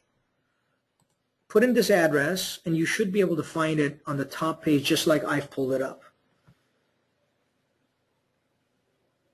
Okay, Chris asks if we can look at his resume. I'll be happy to look at your resume, Chris. Normally, we don't do that in this session, but I'll look at one resume. And we'll look at Chris's resume, because we were supposed to look at Richard's resume, but he's not here yet. So let's look at Chris's, and let me make you the presenter, Chris. Do you want me to make you the presenter, Chris, or do you want to email me your resume? Let me know what you want to do. If you have no more questions and you don't want to wait for Richard, because I'm going to wait 5-10 minutes for Richard. He's a member who wanted his resume looked at. If you don't have any more questions and don't want to look at Richard's resume, then feel free to log out. It was a pleasure working with you, training you, being here every Wednesday. I have just as much fun as I hope you had, and I look forward to working with you within the weeks and months to come. Our goal is for you to find employment. Let's get this done. Take care, everyone. If you don't have any more questions, feel free to log out. Otherwise, you're welcome to stay on the call. I'm going to review Chris's resume and see if Richard's going to make it to the call. Take care, everyone.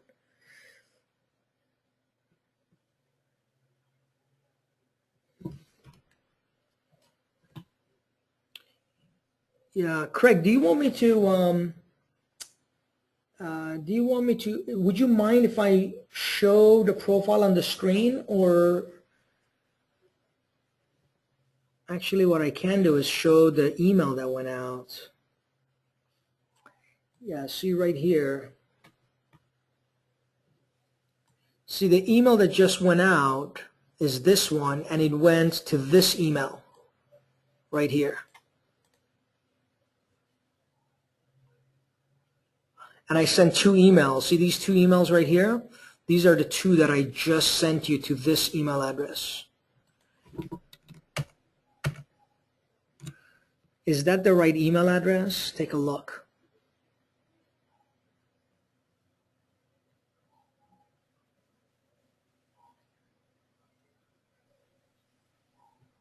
Yeah, check your bulk too, because Gmail has a tendency to sometimes send emails to the bulk. So take a look at your bulk as well. I'm going to resend it again, and then I'm going to CC myself.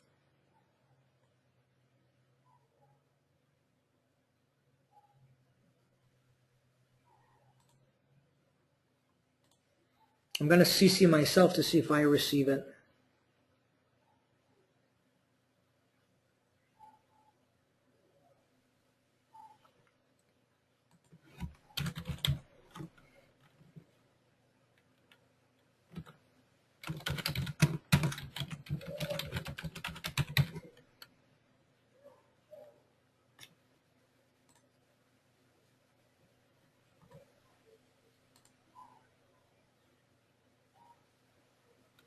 Darren asks, you showed up at 10:15 and whether you need 1.5 hours of login.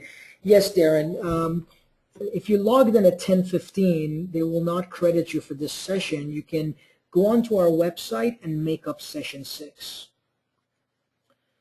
Let's see here. Or what you can do, Darren, is send me an email requesting the video, and I will send you the video, and after you watch the video, send us an email request saying that you completed it, and then we'll credit you for that session.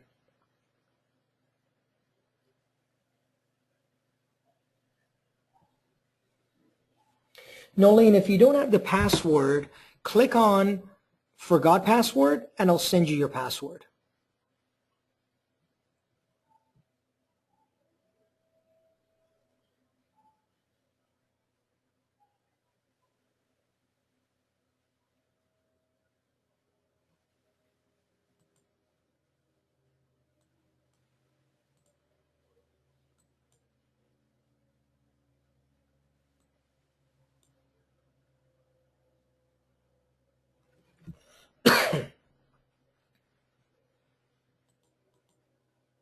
Chris, I haven't received your resume yet, so if you're emailing to me, just so that you know, I haven't received it.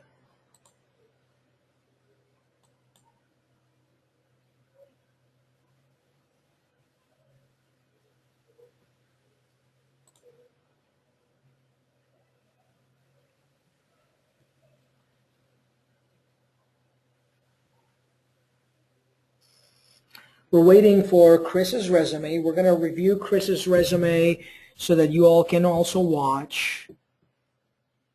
And he has said that he's going to email me his resume. So we're waiting for that resume to arrive so we can review it together.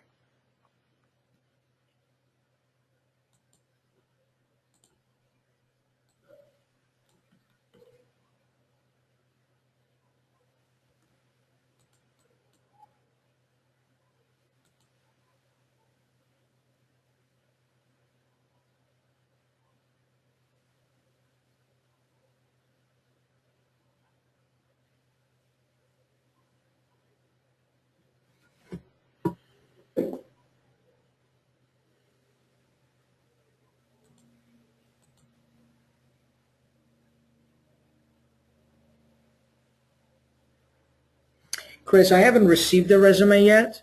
Are you sending it to Fred Omid? Here, let me send you my email address.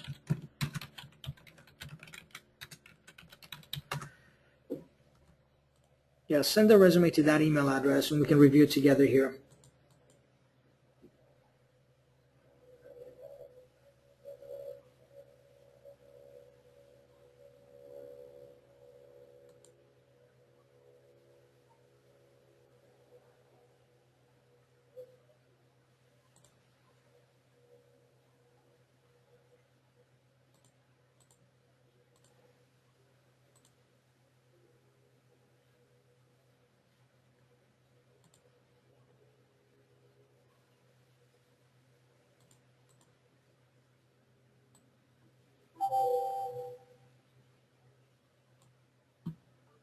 be some hiccups along the way as I'm recording the session.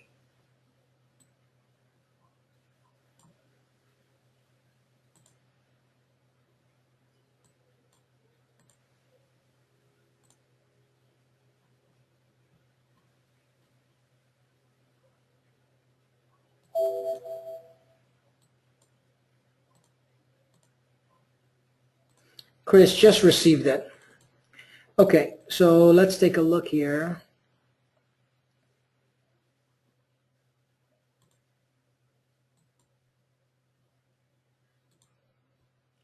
So you're asking for us to look at your skills profile. So let's take a look. Security officer. Now the way we look at the skills profile is by reading a lot of job descriptions in the field of security officers and then finding some common ground. So every employer hiring for security officers looking for the following: an excellent problem solver, professional appearance, proper notebook maintenance, attention to detail, quick decision maker, good communicator, written and verbal, observant, physically fit.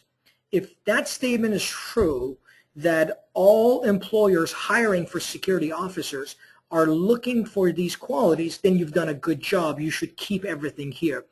If there are some things here that all employers hiring for security officers are looking for, but you don't have included, you have not included here, then you want to add them in. If there are some things here that some employers hiring for security officers do not want, so a company hiring security officers does not want professional appearance. They don't care about that. Some do, but not all. Then you want to take this out from your base resume and only include it for that one employer that's interested in it. It looks to me that everything you've included here seems to be what companies hiring for security officers want. So I think you've done a good job. So did you have any other questions, Chris?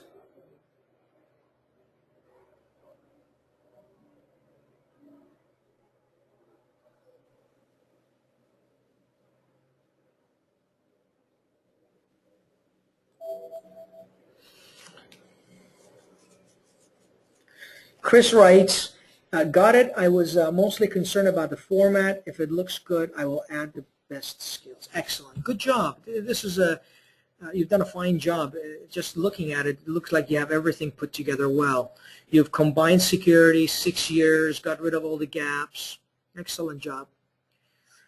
Let's see here. Nolene asks if I could look at her resume. I said I would only look at one resume. And so I looked at that resume, but I'm going to look at Nolene's resume. But this is the last one I'm going to look at today, really. This is really the last one I'm going to look at. All right, Nolene, so let's see. You have 2 resumes. You want to teach art and get out of medical assisting. Anyway, new grads for medical assistant are not required. Please, can you have a quick look at one of my resumes? So email me the one you want me to look at, Nolene. Email me the one you want me to look at, and we'll look at it together.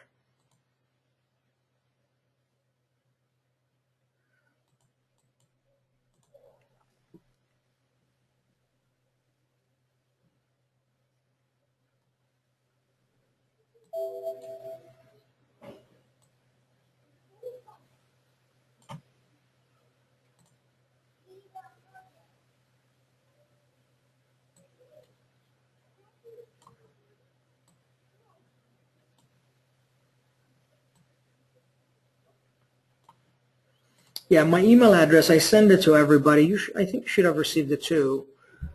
It was sent just earlier today to everyone. Let me see.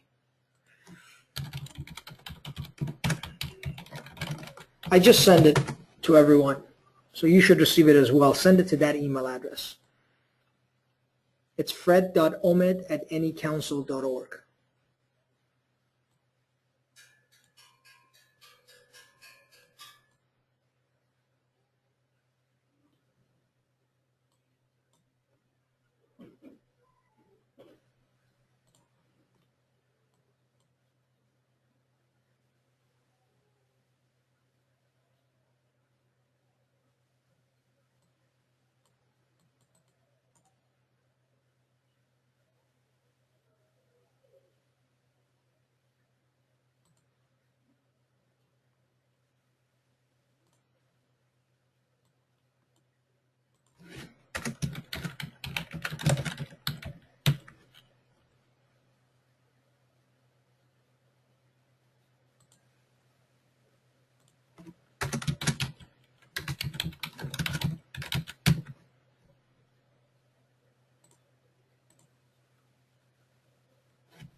Nolene, I haven't received a resume yet, and we have to log out at 11:30. So, but I'll stay on for another 5-10 minutes. If you want to send me the resume, I'll wait for it. Please email it to fred.omid@anycouncil.org.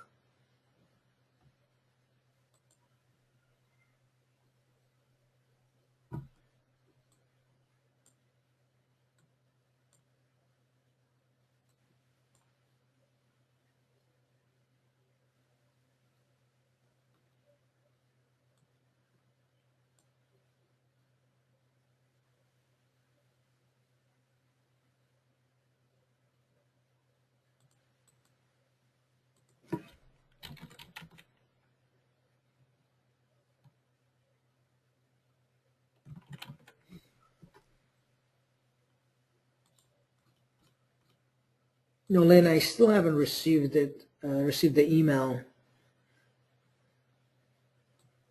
Sometimes it takes some time, but just so that you know, I haven't received it yet.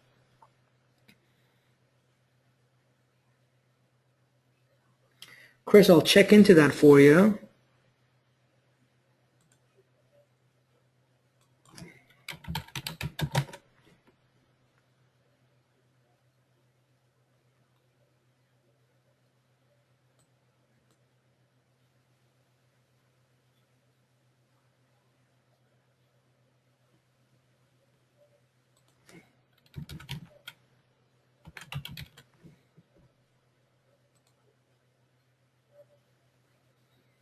No problem, Nolene. We'll wait here until it gets here.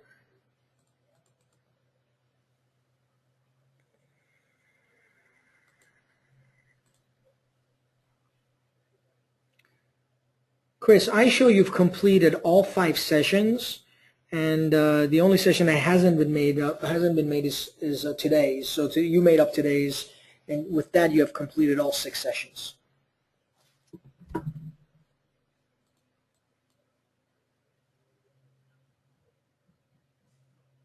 Thank you, Craig. Thank you for the feedback.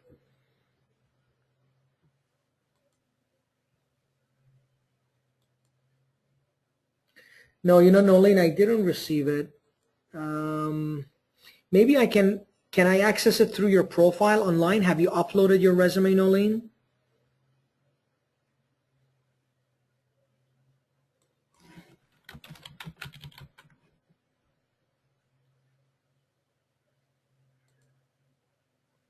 Okay. So this is the one that I have uploaded. I show uploaded in our system.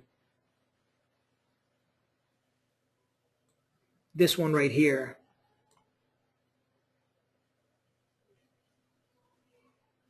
The one I show is the fine arts instructor. That's not the one you want, right?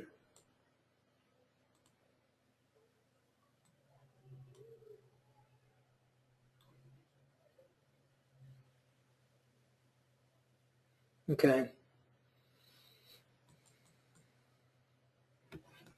Yeah, you can upload it through the same place you logged in where you requested a password. Once you log in, then you can upload it through that area there. But I haven't received it via email either. Sometimes it takes a little bit.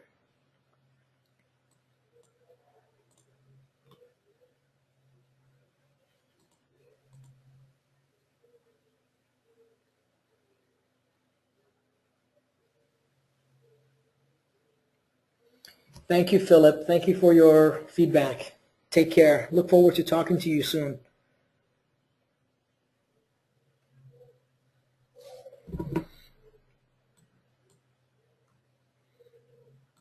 Yeah, see, Nolan, here's my email. This is Chris's emails. And I'm going to click send and receive. See that there's no email coming through. And I check my bulk. There's nothing in the bulk. And these are all the junk email that I got to get rid of that came in between 9 and now. But nothing from Nolene. See that? You want to send it to me again? I'll wait.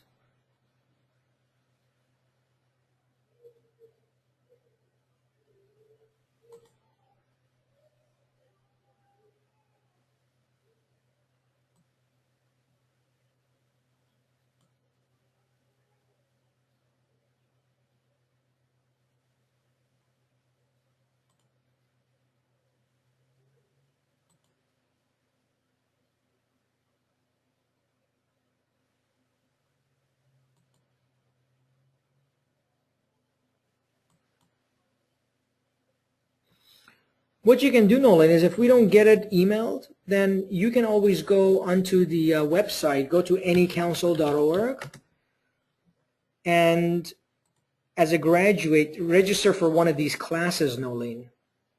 Meet a career coach. I'll wait a few more minutes to see if we can get it for you so we can not only review it for you, but have everybody else participate in looking at the changes we make. But if we don't get it in the next couple of minutes, then you can always register for one of those sessions.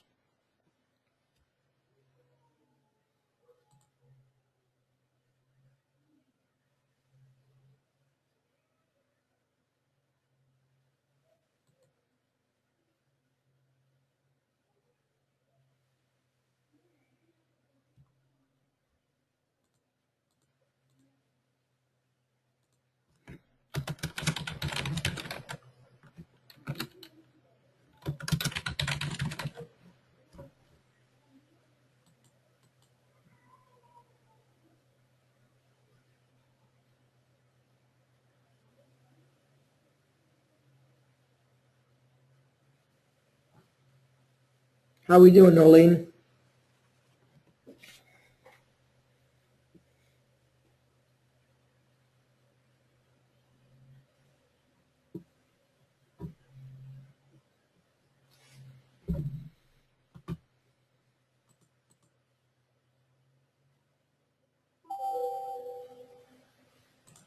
There it is. Just got it.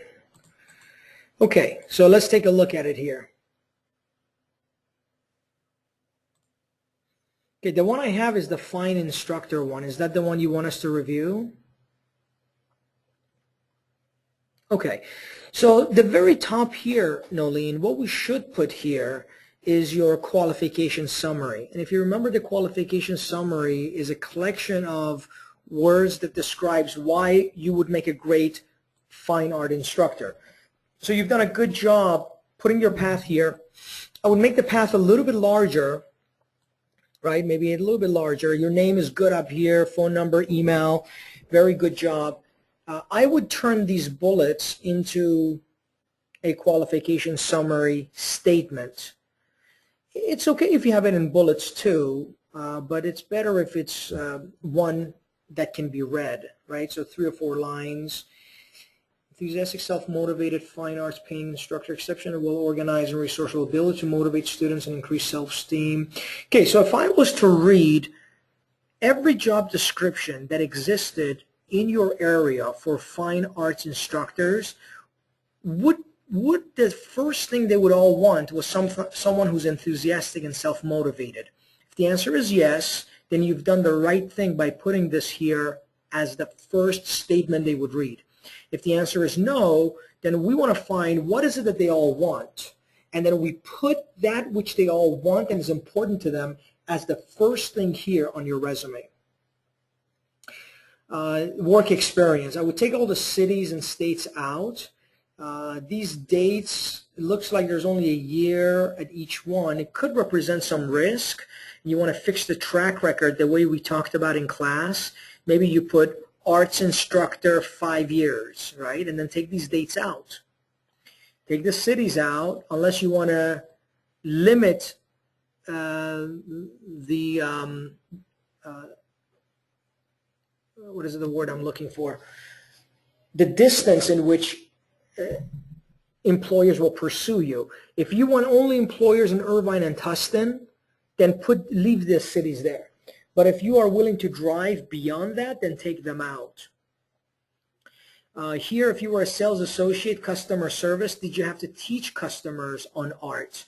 If you have to teach customers on art, you can put something here that describes that, that communicates that, so that your art instructor and art teaching is communicated in both of these titles.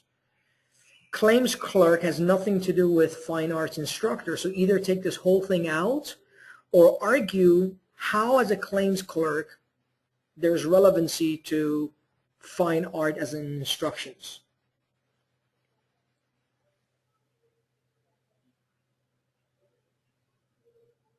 Yeah, if you don't have 5 years of experience, then you don't have 5 years of experience, right? You just include what you have. But you may have other things, Nolene, that those with 5 years of experience don't have. You may have a great attitude. You have great level of perseverance. Those are things you'll talk about at the interview. Right? And this claims clerk, if it doesn't apply to art, then take it out altogether. Same thing here with collections representative. That has nothing to do with fine arts instructions, right? Anything that has nothing to do with fine art, you take out. And these long paragraphs should be bulleted out the way we described in class 3 and 4. And if you're unsure how to do that, I would suggest you retake class 3 and 4, because we talk about work experience, especially in class 4. We talk about how to compose your work experience. Okay, so you're saying the rest of the resume is medical. That's great, but your path says art instructor. So the rest of the resume should not be medical. It should be taken out. Your resume should be what the path says it is, right? And this resume says fine arts instructor. So you could have a resume that's focused on medical and then include your medical experience on that resume. Does that make sense? I suggest you take class 4 again. You know, most people that take class 3 and 4, they have to take it 2 or 3 times before they become fully seasoned on how to complete their resume. And that's what I would suggest you do, Nolene.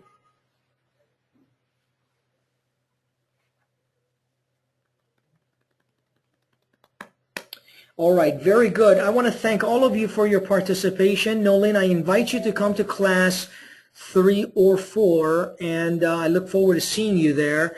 I thank all of you for taking the time, participating in the sessions, and I look forward to also working with you in the future sessions. Take care, everybody. Good luck to all of you. I hope you find employment very quickly and that we can be a part of your success. Take care, everyone. Good luck.